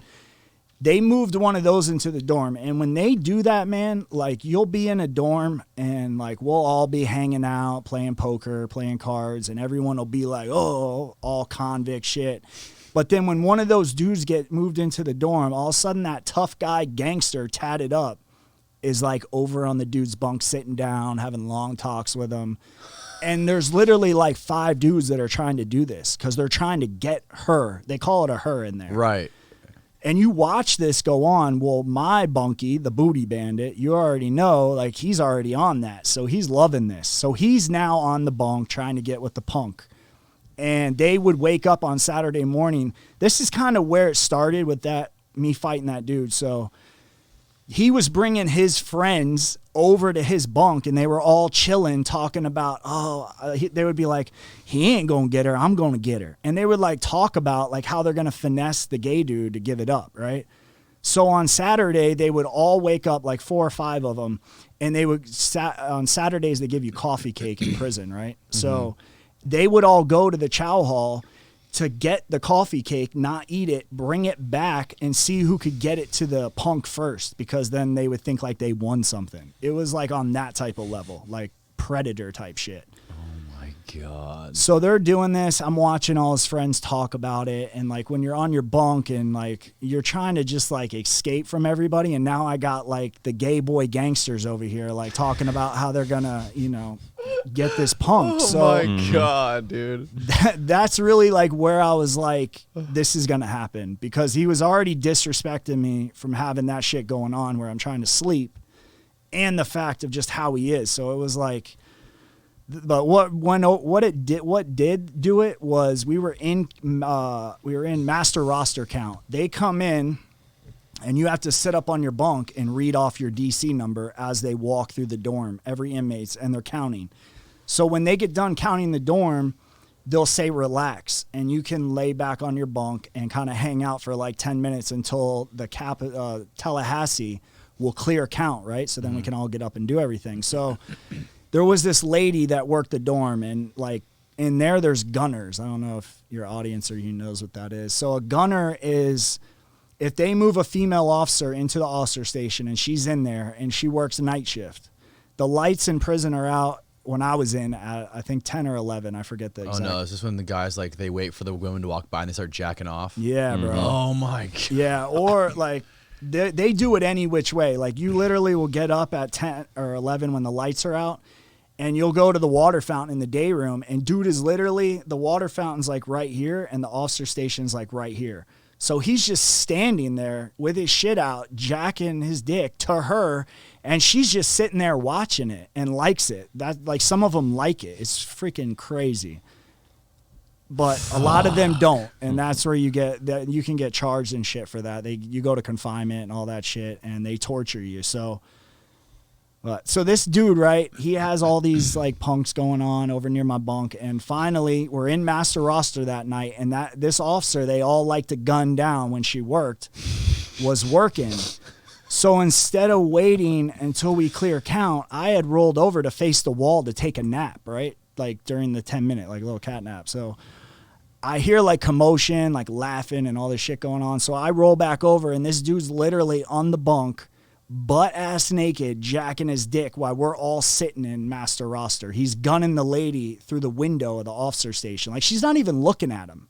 Like, she's like turned around, and he's just like, oh, she's an eater, dog. She finna get it. And then he would just start. So I roll over and wake up to this. So, which is really like disrespectful, you know, to do to somebody in prison. And so I didn't say anything. I just put my shoes on, stood up, and I just took off on him, and we started fighting. And we were fighting for like a good minute. And in there, like a minute's a pretty long fight, you know, really anywhere. Was he fighting back? Yeah, we were fighting. This bro. naked guy with a boner? Well, he had his boxers on at this point. Oh, okay. But I think they ended up fucking, because we were on the ground, like, fighting, and, like, it ended up going to the ground. That's when we got sprayed by the mace. So they all come in, they handcuffed us, they take us to the shower, we have mace and shit. He's lumped up, right, bleeding out of his eye. So they take him to medical to, like, get stitched up and shit, and they're taking me to confinement. They literally just walk you from whatever dorm you're in across the compound, and there's a confinement wing where all the people go to the box. And so the warden happened to be making rounds on the prison that night. As I'm walking out, you know, I'm fucking got his blood on me. I got mace, which is another thing. You don't want to fight like booty bandits or people like that, because a lot of them have AIDS. So that's why a lot of people don't like do shit to them. You don't want to get their blood on you. Yeah, you don't want to get that antibody karate. So I'm walking across the compound. The warden is like doing his walks through the compound and shit, and he comes over to the two officers that are walking me, you know, my hands behind my back. And he's like, so he's like, what happened? And I was like fucking pissed, because now I know I'm going to the box. You know, it's winter. I'm going to be fucking cold. So I was like, dude, listen, the dude was gunning next to me, and I'm not living like that. I don't respect that. So I did what I had to do. And he's like, are you AB? Like, thinking I was an Aryan brother or some shit. Oh. So I was like, no, man, I'm a neutron. Like, I'm solo. And he's like, all right. So you could tell, like, they were like, that's what's up. You see what I'm saying? Like, the warden kind of, like, you're hearing them be like, yeah, bro, he got him decent. Like, they knew this dude. So, and everybody knew him. So when he was a problem. He was like a constant problem. Yeah. And, like, everybody knew about that fight, because everybody knew of him and how he was, and then nobody really knew of me. It was just like the white boy that beat Dirt's ass. You know what I mean? So I get into confinement. I'm in my cell, and they bring him from medical into the confinement wing. And right when he gets in, like, the officers, I guess, had like said some shit to other inmates or whatever. And so when he walks in, they're like, oh, you let that white boy beat your ass. So now they're like booing the whole situation up again. So I'm like, man, like, I'm going to do, you know, 50, 60 days in the box. I think it's 30, and I sat in there for a little while too, waiting to go to DR court. But now I'm going to get out, and I'm going to have to go right back in, because there's no way this dude is going to let this be known. You know what I mean? Like, you know, he's going to fight you again or try to stab you or something. Yeah. And so I think I did like, I forget how many days, but I was back in confinement, and that is when I saw how the officers really are. And like, when I saw that is really when I was like, I laid down that night after all that shit had happened, what they did. And I was just like, bro, like, I could not go home. And it doesn't have to be like a gang thing or anything like that. Like, they were literally killing people there. Like it's in the paper and everything. And just instigating situations and shit. they would definitely do that. But what they did was they targeted the gunners. So when you go to confinement and you go for gunning, they put a 1-9 on your door, and they do that for like each charge, and they have your charges when you're being released, your pictures all on your door, right? The two cellies got their pictures on it. So like they would see the 1-9 on the dude's door, and they would like instigate him and talk shit and be like, you know, the officers would do that and sell him out. And then one day, like there's a captain in Florida who's usually in charge of like 10 officers, or I don't know, but they're like the upper dudes in the system, right? They wear a white shirt. So I guess the gunner had said something to one of the officers when they were messing with him, right? And the captain came in, and he literally just walked in the middle of the dorm, and there's all cells going down here, and then there's a top tier where they go up top. So there's 2 levels. And he stood in the middle of the dorm. At first, he told us all to get off our windows. And then he just said, if y'all want to gun my white women, get your ass on the door. Like he was begging somebody to like say, fuck you, Sar, or fuck you, Cap. You know what I'm saying? And there's always one motherfucker in there that'll be that dude. Like no matter what. So this dude was like, fuck you, da-da-da-da-da. And he starts selling them out through the door, right? So the captain and like 3 officers go over to this dude's cell. Now they open his flap. He's still talking shit. And they're supposed to turn on like back then it was a handheld camcorder. And when an inmate was bucking, they call it bucking, like when you're kicking the door, screaming. So they would turn the camera on, and they would have to record what was going down as they extracted the inmate from the cell to make sure, like, you know, they didn't break the law.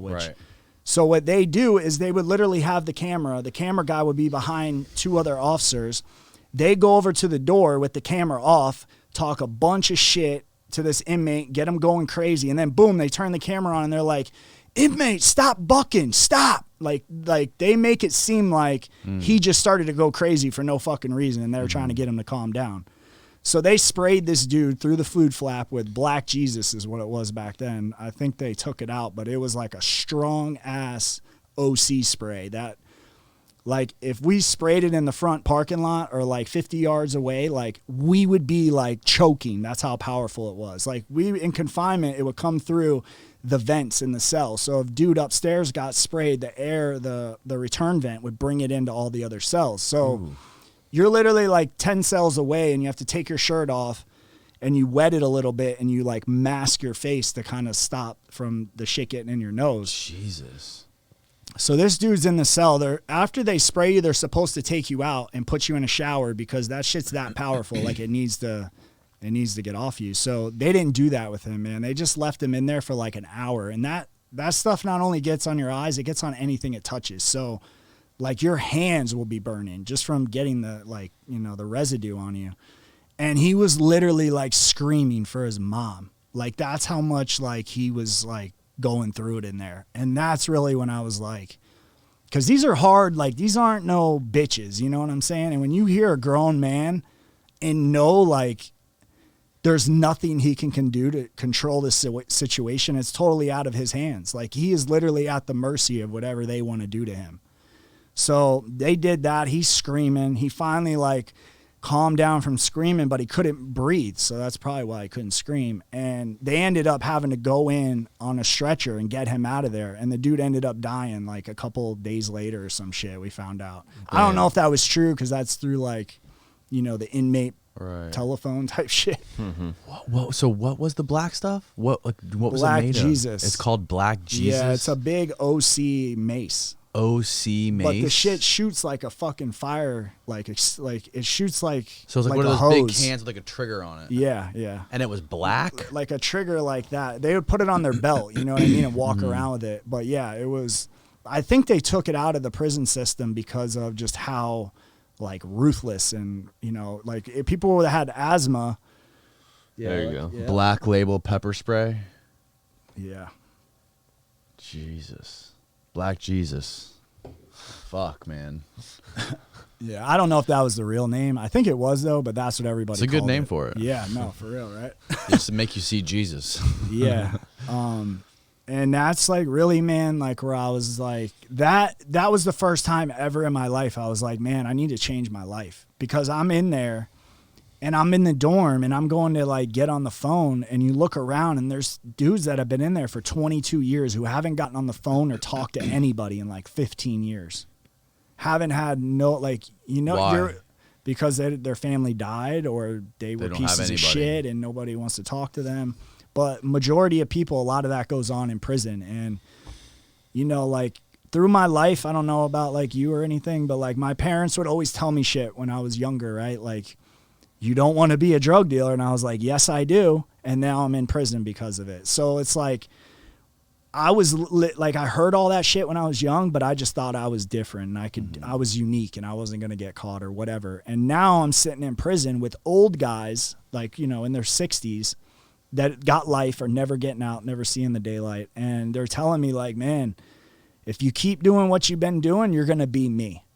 And that was really where I could see it at that point. I could see like I could always tell myself, man, I got 10 more years to keep getting in trouble.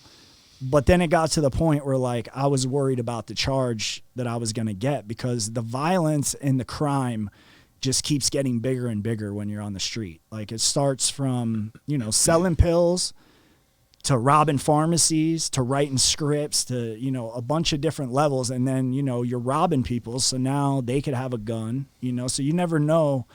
Like I lived for the day, you know what I mean? And it was then that I was like, man, like I really need to get my shit together, but I didn't know how to do it. You know what I mean? I'd been like so caught up in the game for so long that like I didn't really want to work a normal job, because I would always tell myself, why am I going to go work for, you know, $400 a week when I could be making $5,000? And that's what kept me in it. But when they put that database into effect and I went to prison again, that was really like, I was like, man, like I want to do something different with my life. You know, I don't want my legacy to be like a fucking low level drug dealer, you know what I mean? And still doing the same shit. Yeah. What? So, like, after you went to confinement, after beating up that dude who was jacking off on the lady, what do you call him? Gunner. After you beat up the gunner, snipers. And they try to instigate. Obviously, like if you're gonna get out, it's gonna be conflict between you guys again. What happens when you guys get out? So we both got released the same time, right? It was like me, him, and like 2 other guys. So we have our shit with we go out to the bubble where the doors open and they tell us what dorm we're going to. So like he didn't say anything, I didn't say anything. We walked out of the door of confinement to go to our dorms, and I just stepped off over to him and I'm like, bro, listen, I'm done with that shit. If you're done with it, we're good. But if you want to run it back, we can run it back. But we might as well just do it here, because we're not going to, you know, we're going right back here. Right. So he was like, nah, bro, it's straight. But still, even then, like when I went back into the dorm and, you know, got in the groove of that dorm and like started knowing people and shit, like, but when that was going on, I was still like, you know, this dude could come stab me when I'm sleeping. It's nothing for him to leave his dorm and sneak off into my dorm, because the guards don't really give a fuck. You know what I mean? So it was like probably a couple weeks where There's nothing in between you and them when you're sleeping. Oh, no. So like you're sleeping as close to you are right now, but we would just be laying down. And that's how it is. But there's like no doors on your bunk. Not in an open bay. In a Not cell. an open bay.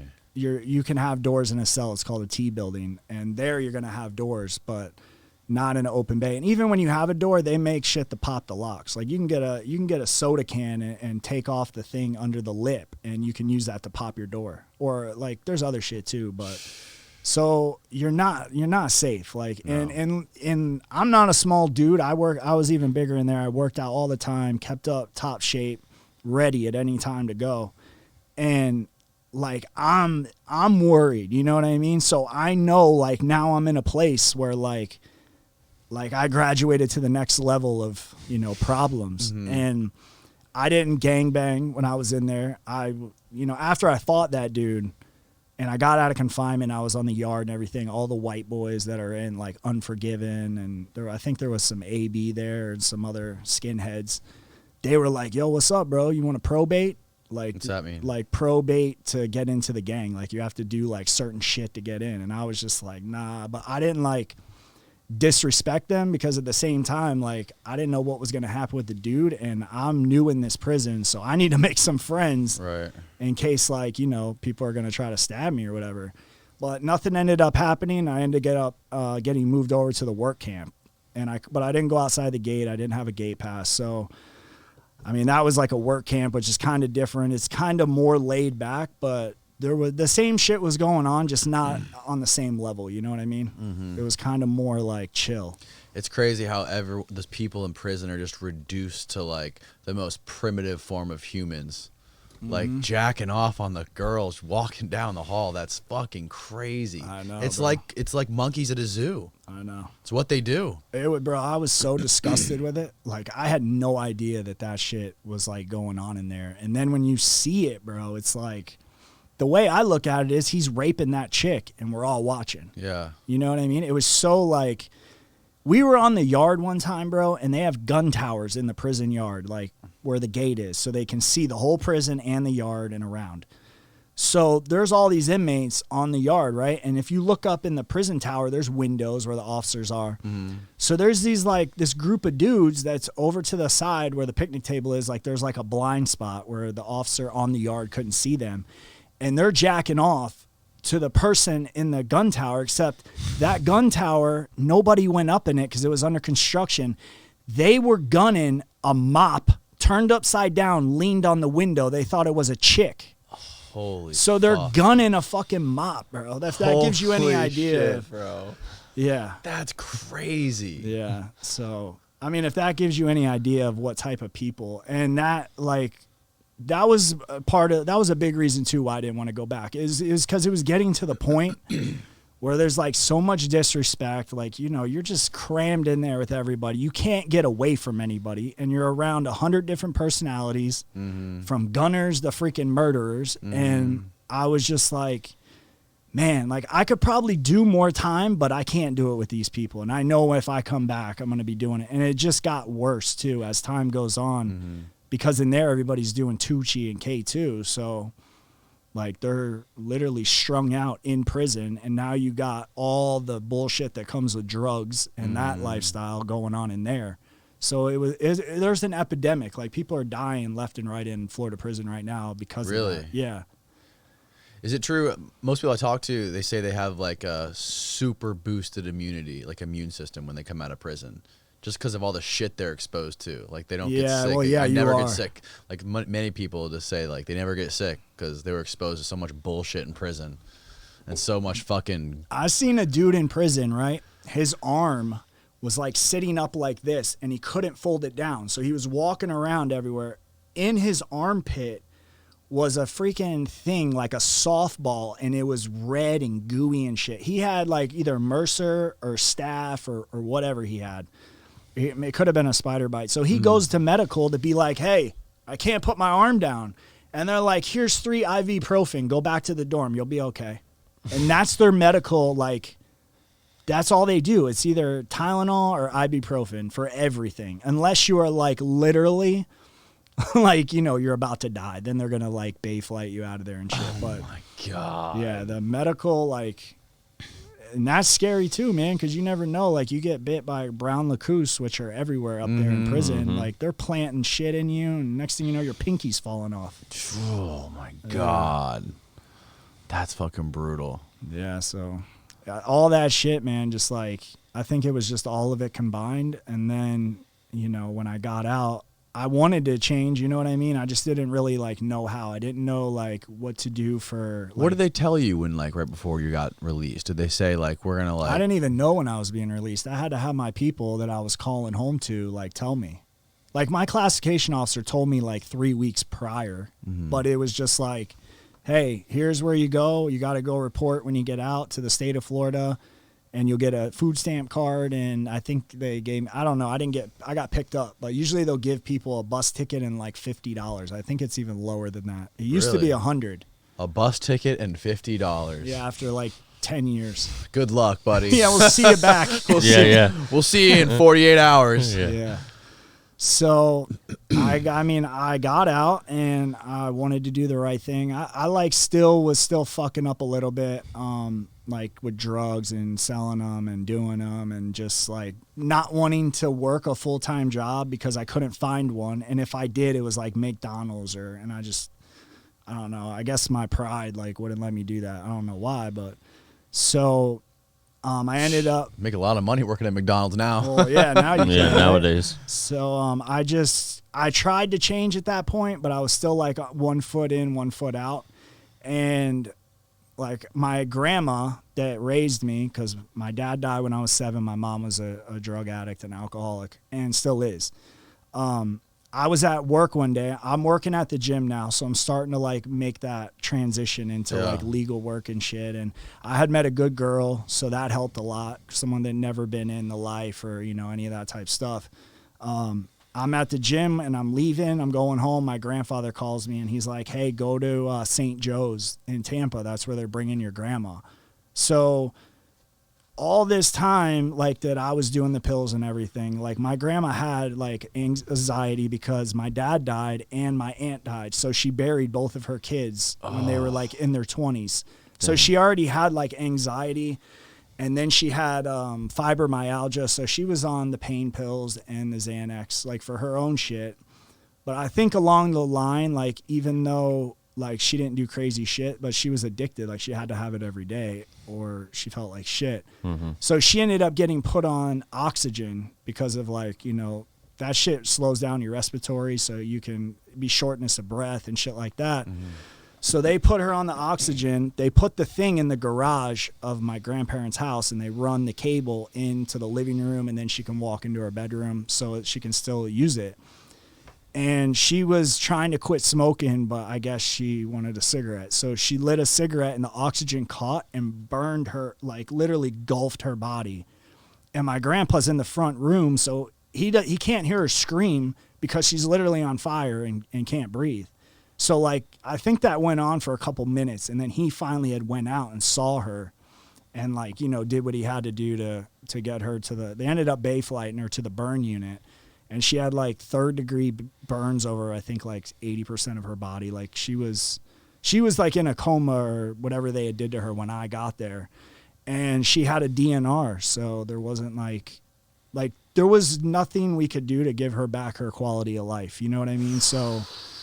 yeah, so, and she, I think, had a DNR, man, because, like, she buried both of her kids, and then she helped raise me, and now here I am, you know, fucking doing dumb shit. So I think she was just done with life, man, honestly. Like, she told my grandfather, if anything ever comes down to it, don't save me, let me go. So, Jesus, fuck, man. So that happened, and then I kind of was like, fuck everything. You know what I mean? I kind of wilded out for a good minute, like a couple months or something. And the girl I was with, like, stayed with me, and she was like, you're better than this, da-da-da-da-da.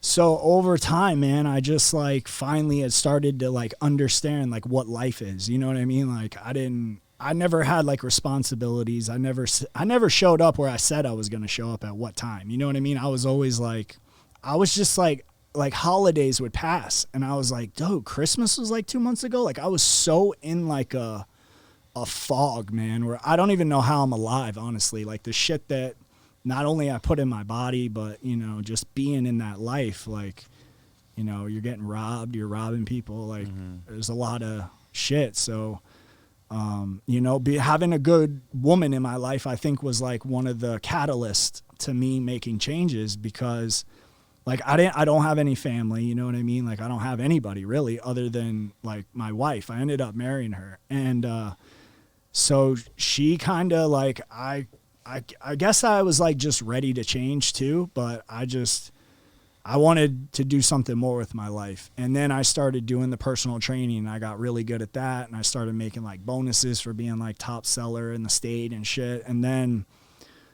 the shit happened with my grandma, and I was working at one gym, and I kind of just like fell off. You know what I mean? I was like, fuck it. I was just ready to kill myself, honestly, because I didn't, you know, it was like, it was upsetting. And then, so I stopped working at this one gym, and that's when I meet the dude saying like, you helped me open this gym. Like he made me a personal training manager, and I started opening the gym with him, and I did exactly what he said. I didn't do anything wrong. You know what I mean? And he was just like, no one's going to believe you. You're a felon.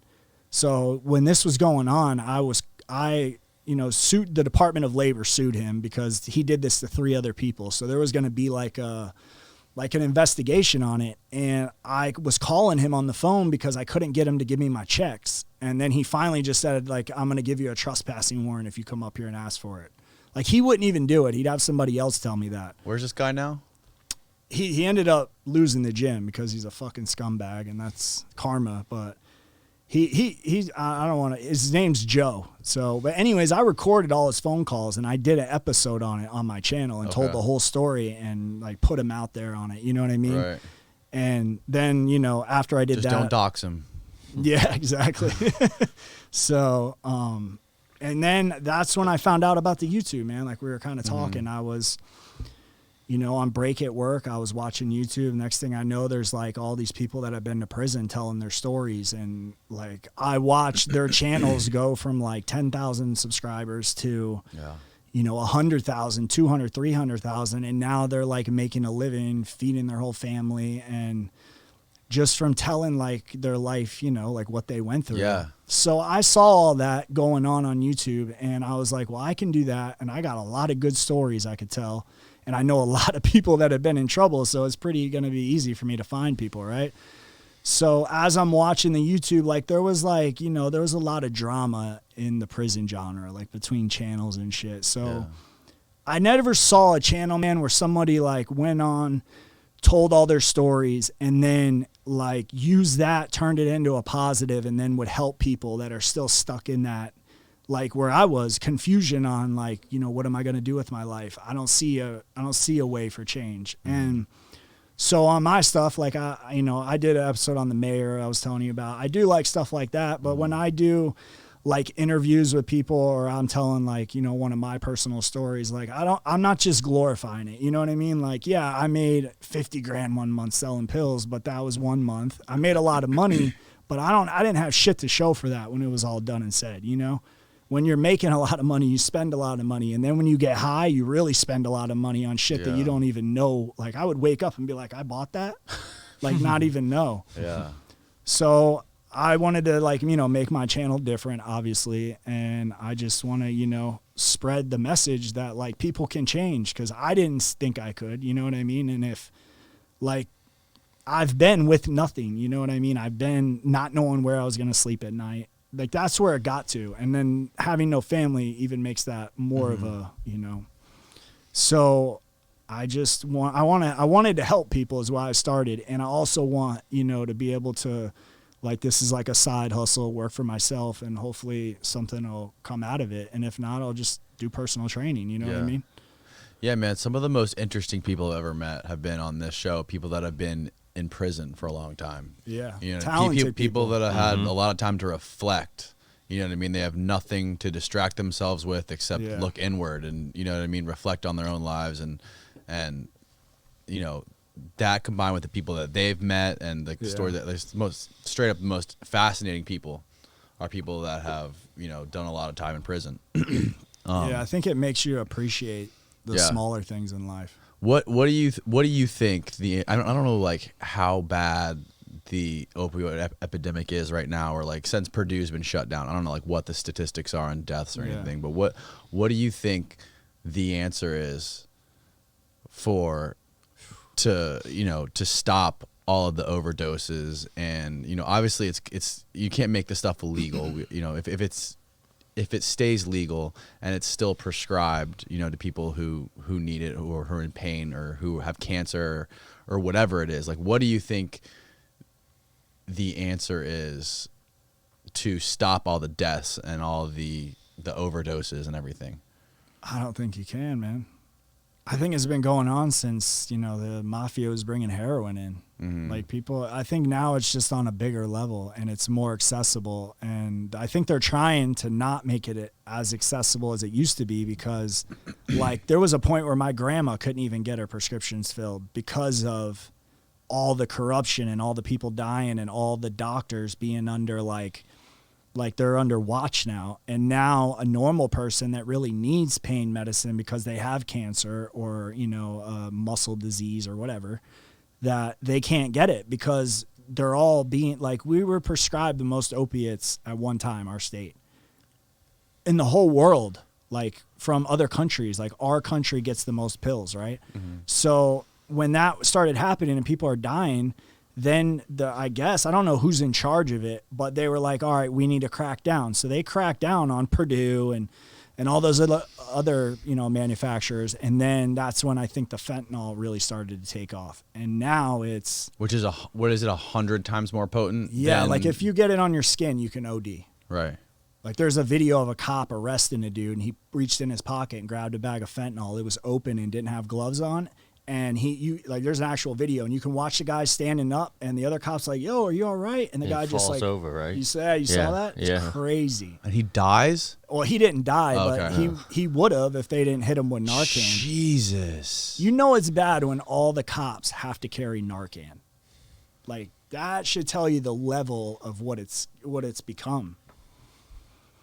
That's fucking crazy. Yeah. I didn't know that. I didn't know that video existed. Yeah, it's like I think it's like a cop in Arizona. Yeah, I forget where, but I remember seeing it. Yeah, it went viral though. Yeah.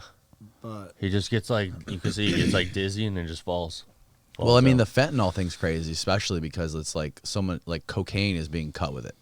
yeah, well, Like there's 3 everything's people being that were covered. just partying in LA like a month ago or whatever, and like, or 4 people, and 2 or 3 of them died, and the one lady, She lived. She lived, but she was on life support, or she Yeah. like barely survived. Yeah, bro, that shit. Like I've known probably 100 people in the last like 2 years that have died from either fentanyl. Like now they're How many? Over 100, man. Definitely over 100. I used to know a lot That's a of lot. people that were like, I would help guys that are in programs like rehabs, or I had went to one a long time ago, so I knew like everybody in that whole thing, and there's people literally dying like, you know, every week there just because they leave and go get high, and now they're doing fentanyl and Well, the problem is if you make it illegal, then cartels are just gonna push it. and that's what happened with now it's like fentanyl and meth, I think, are really like the top. Like, I don't know if they're the killers, but they're up there with like ruining lives. You know what I mean? Right. Yeah, that's I don't know the answer. I don't know the answer to that. But I would imagine that, you know, at least for prescriptions, for doctors who are prescribing this shit, at least there has to be some sort of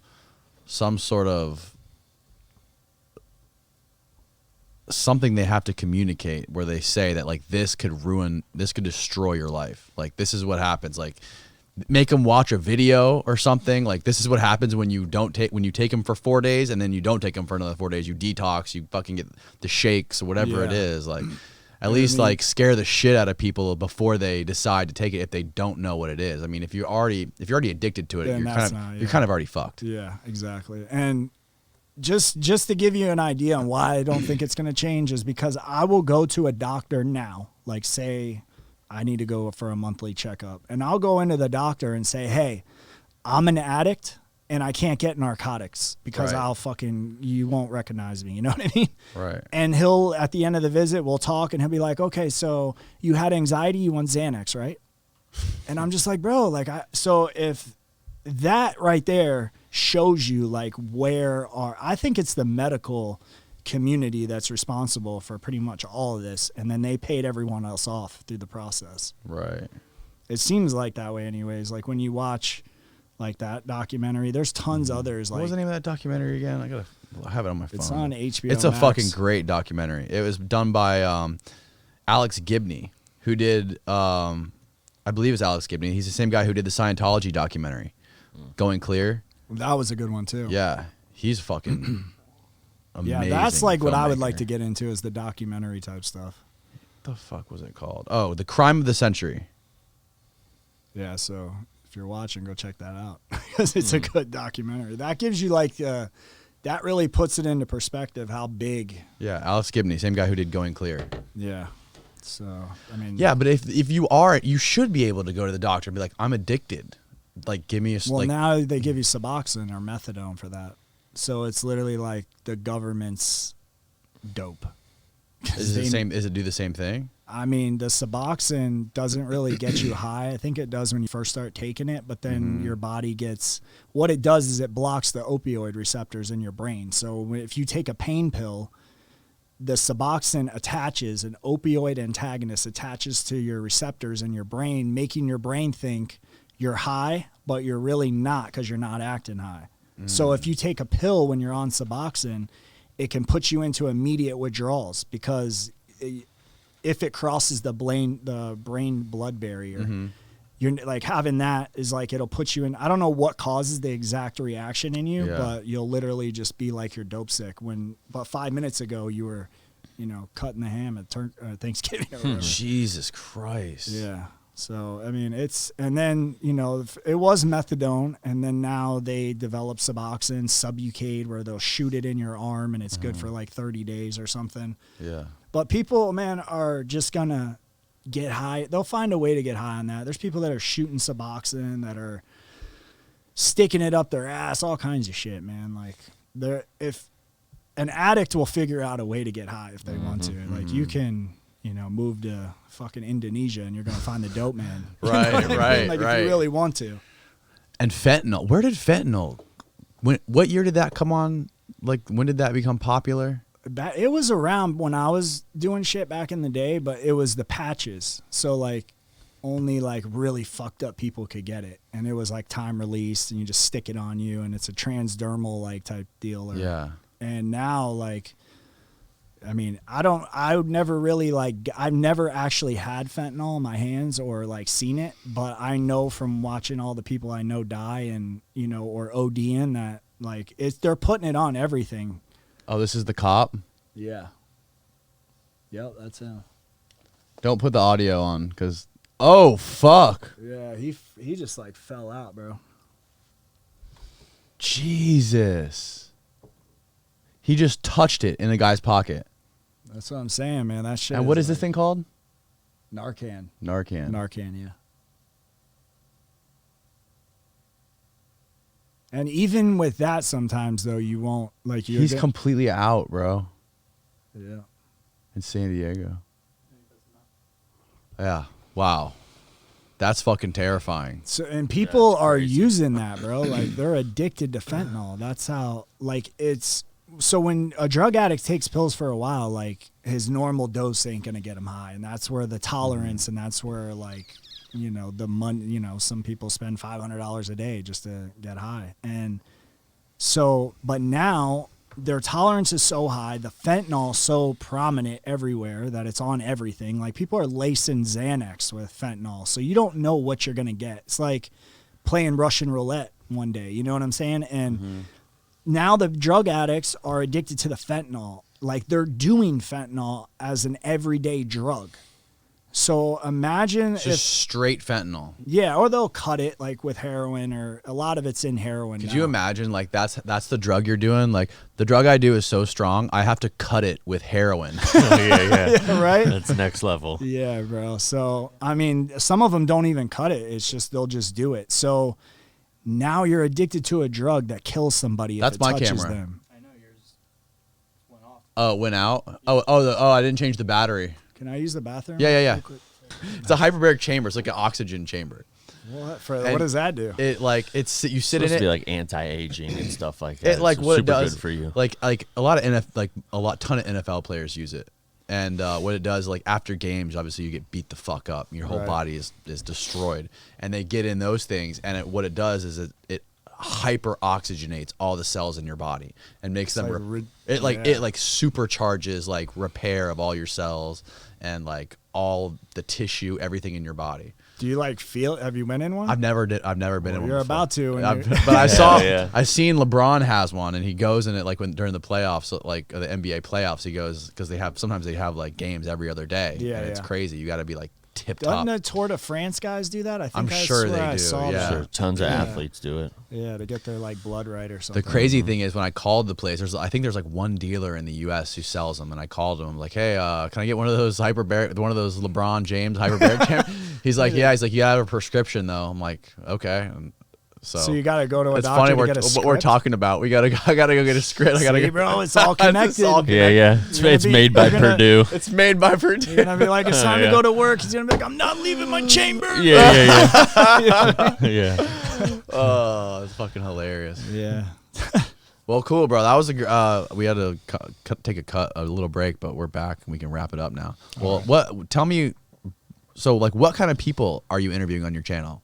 So I interview a guy that had a life sentence for weed. He got out. He did like 20-something years. I interview a gang member that was stabbing everybody he saw in prison. And then I've also interviewed a dude that was paying rent and getting his shit took and getting his ass beat and tortured every day in there. So I try to bring on a wide variety of people. At first, I was kind of like... A guy who's getting his ass... I mean, a guy who's getting raped? Oh, no, I never had that. Getting his ass beat. Like, okay. And in there, bro, like, depending on where you're at, you can literally be tortured. Like, the JIT camps in Florida are juvenile prisons. Yeah. And there are literally, like, 5 dudes that hold an inmate down and the other dude fucks him in the ass with a broomstick. Like, that's the kind of torture I mean. Not like, somebody just punches you in your shit. Like you have to fight one of them, and then when you're done, the next one comes in, and you got to fight him. And they call it like lining it up, where they'll line like 10 dudes up, and you just got to fight every one of them back to back to back. But eventually, like, you can't do that. Like, I don't care who you are. Like, right. So you end up getting stomped into the ground. And some people that have that happen never fight back or never do anything. So, and when you do that, now you just told everybody, like, basically do whatever the fuck you want to me, and I don't care, because they're just so scared. And then you have other people that happens to, and then they fight back. And that's what it takes. You got to fight back, because then they see, like, they call it a TOH. It was like a test of heart. Mm-hmm. So they're kind of testing you to see, like, are you really about that life? Right. Are you going to make it through this? And then when you do, they're like, oh, all right, that's what's up. But I didn't get that shit. Like, I'm not that type of dude. Like, if we fight, we're done. We're not talking. I'm not going to be your friend. You know what I mean? Right. And so, yeah, so that goes on all the time. And then I bring the guy that I brought on, he was getting beat up. They were taking his shit and stuff like that. They call it a jizzle in Florida. Like, oh, that dude's a jizzle, meaning he'll, like, pay you and wash your boxers and do shit like that.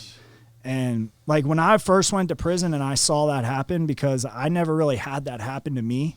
Like, I was blessed. I don't know. I guess I just skated through or whatever. But, like, I fought, but no one ever took it to that level and tried me like that. You know what I mean? But I bring people on that has had that happen, because the majority of people that go to prison end up becoming a victim. Whether it's in, people are taking your money, they're taking your canteen, you're washing clothes, like boxers type clothes washing, or, you're doing dishes after they eat at night, or, there are a lot of people, bro, that go there. They get caught up in, like, either they join a gang, and that shit comes with the gang, because now you got gang members that are above you. If you get money, now, you got 5 other your gang members that if 4 of them don't, now you're feeding them. And it's like kind of like a hierarchy, I guess. But, in Florida, man, it's just like, if you're white, you're the outcast. And if you're not in a gang, you're definitely an outcast. So but I did it, bro. So it can be done. You made it. Yeah. It's scary hearing this kind of shit, man, especially combined with when you hear statistics like the United States is the number one country in the world of the highest incarceration rate, with the highest incarceration rate than any other country, and the most opioids prescribed, and the most funny, opioids, right? And yeah, it's a fucking cycle. Yeah, bro, they it's feed a each other. dead end cycle. It definitely is, man. I know a lot of people right now, man, that are still in that life, that are never gonna, like, see that light. You know what I mean? They're just like, they have this saying: you either go to jail or you die, or you go on to the bitter end. Meaning, like, you're okay with how fucking bad your life is, because, like, you just can't see it any other way, because you're like, when you can't stop taking something to act normal, or you'll be sick, everything else doesn't matter anymore, because if you're sick, you can't do anything else. So you become a slave. And I think that's kind of like what Purdue wanted, and I think that's why their shit eventually got caught up with, and everybody found out what they were doing, because they were paying those FDA people to sign off on their shit, telling people this is a short-term solution. When really they knew the whole fucking time, once we got them, they're got. Right. And how do we make higher doses? Yeah. How do we come up with more pills? Yeah, how do we give out more? Right. So I don't know, bro. I don't see it changing anytime soon. And it's just, I mean, you probably know somebody that's had problems with it before, right? Lots of people, man. Tons of people. Way too many people. It's crazy. I look back at people I like went to school with, man. Same and it's here. Like, I've heard so many fucking stories. It's fucking frightening how many stories I've heard. I mean, especially when I was younger in high school too. Yeah. Like I knew so many people that were fucking caught up in that shit. People dying all the time, and I know, man. It's sad, bro. Now I'm lucky I never got caught up in it. I'm just lucky, I guess. That's what I was like, damn, how did I get caught up in this? Because my mom was a drug addict. She would get drunk around me when I was a kid, and her boyfriend had been to prison like 7 times for beating her ass. So I'm seeing all this go on, you know what I mean? But watching her get drunk and her get high, I was like, man, I don't want nothing to do with that. And I never drank alcohol. And then, one day, you're in school and somebody's got some shit, and then you start doing it. And even then, bro, like I didn't like it. I think it's just like I had that gene in me, you know what I mean? Like a predisposition to being an addict. Right. And I kind of saw it more in the beginning of my life because I would get addicted to shit. Like if I played paintball, I needed to have 5 friends that played it. We needed to build a fucking field out back with bunkers. Like I took everything like to the extreme. I have that gene too. I have that same gene. Like addictive personality. Oh yeah. They call it. I gotta be careful. Whenever I try new shit. Addicted to video games is one of the worst things too. Yeah, that Warzone will get you. God damn, Warzone, Fortnite, fucking PG. I've been on PGA 2K, the golf game. I haven't played that one. I only played Warzone. That's like the only. I have never played Warzone. I've tried Call of Duty. I tried Call of Duty a few times. I can just never get good at it. Yeah, it's not your thing. Yeah, the video game thing is like once you get good at it, then you start getting addicted. But if you suck, it's easy to not want to play it. Yeah, yeah. And that dopamine. Like, yeah, exactly, bro. I want what I want when I want it. Yeah, exactly. Right now. Yeah. Well, cool, bro. Tell everyone listening and or watching where they can find your content online. So you can go on YouTube, type in DocTV 813, and I'll be the first one that pops up. I just made it like I think a year ago, actually, today. So, or That's not today, awesome. but around here. So yeah, man, chill. I love your videos, man. They're really cool. Them? I saw you went on you went on Matt's show. That was really cool. Yeah. Matt's another guy. Matt's another guy similar to you. He got out of prison with nothing, and then he just turned his YouTube channel into just opened up all these opportunities for him. Yeah. And I met Matt from YouTube. That's kind of oh really? Like the first month I had a channel, I had watched him on like Dateline or one of those fucking shows like 10 years earlier. And then I have a channel now, and I'm like, man, I want to reach out to some people that got some crazy crimes and see if I can get them on, you know what I mean? And I just stumbled across one of his videos, and I was like, man, this dude looks familiar. He looks younger, though. Yeah. And then come to find out he had, like, plastic Tons surgery. of plastic surgery. I was like, damn, bro. He spent about $10,000 on his hairline. I know. Hey, that shit looks good, though. It does. It looks fucking better than mine. I know, right? Me too. But yeah, so I met him and we kind of like connected, like we kind of hit it off. Now we're like even more, friends than we were then. Yeah, he's a super cool guy. I think he probably thought when he met me I was kind of like flaky because I just made my channel. Everyone when they first start YouTube, they're like, oh, I'm gonna this is for the rest of my life, and they get so like addicted to it, and then they don't go anywhere, and they kind of fall out. So, but luckily for me, man, my channel's just been steadily growing. I think I'm at like 3,500 subscribers. That's sick. Hell yeah. Yours is like the biggest channel I'm going to be on. So hell yeah. Well, I'm sure there's going to be more after this. I hope so, man. I love it, bro. I love doing YouTube. I love all the editing. I learned how to I didn't know how to do any of this, bro. I edit all my own shit. I do all my own thumbnails. I do everything myself. And I don't see that changing unless I start making like crazy money. Yeah. Hell yeah.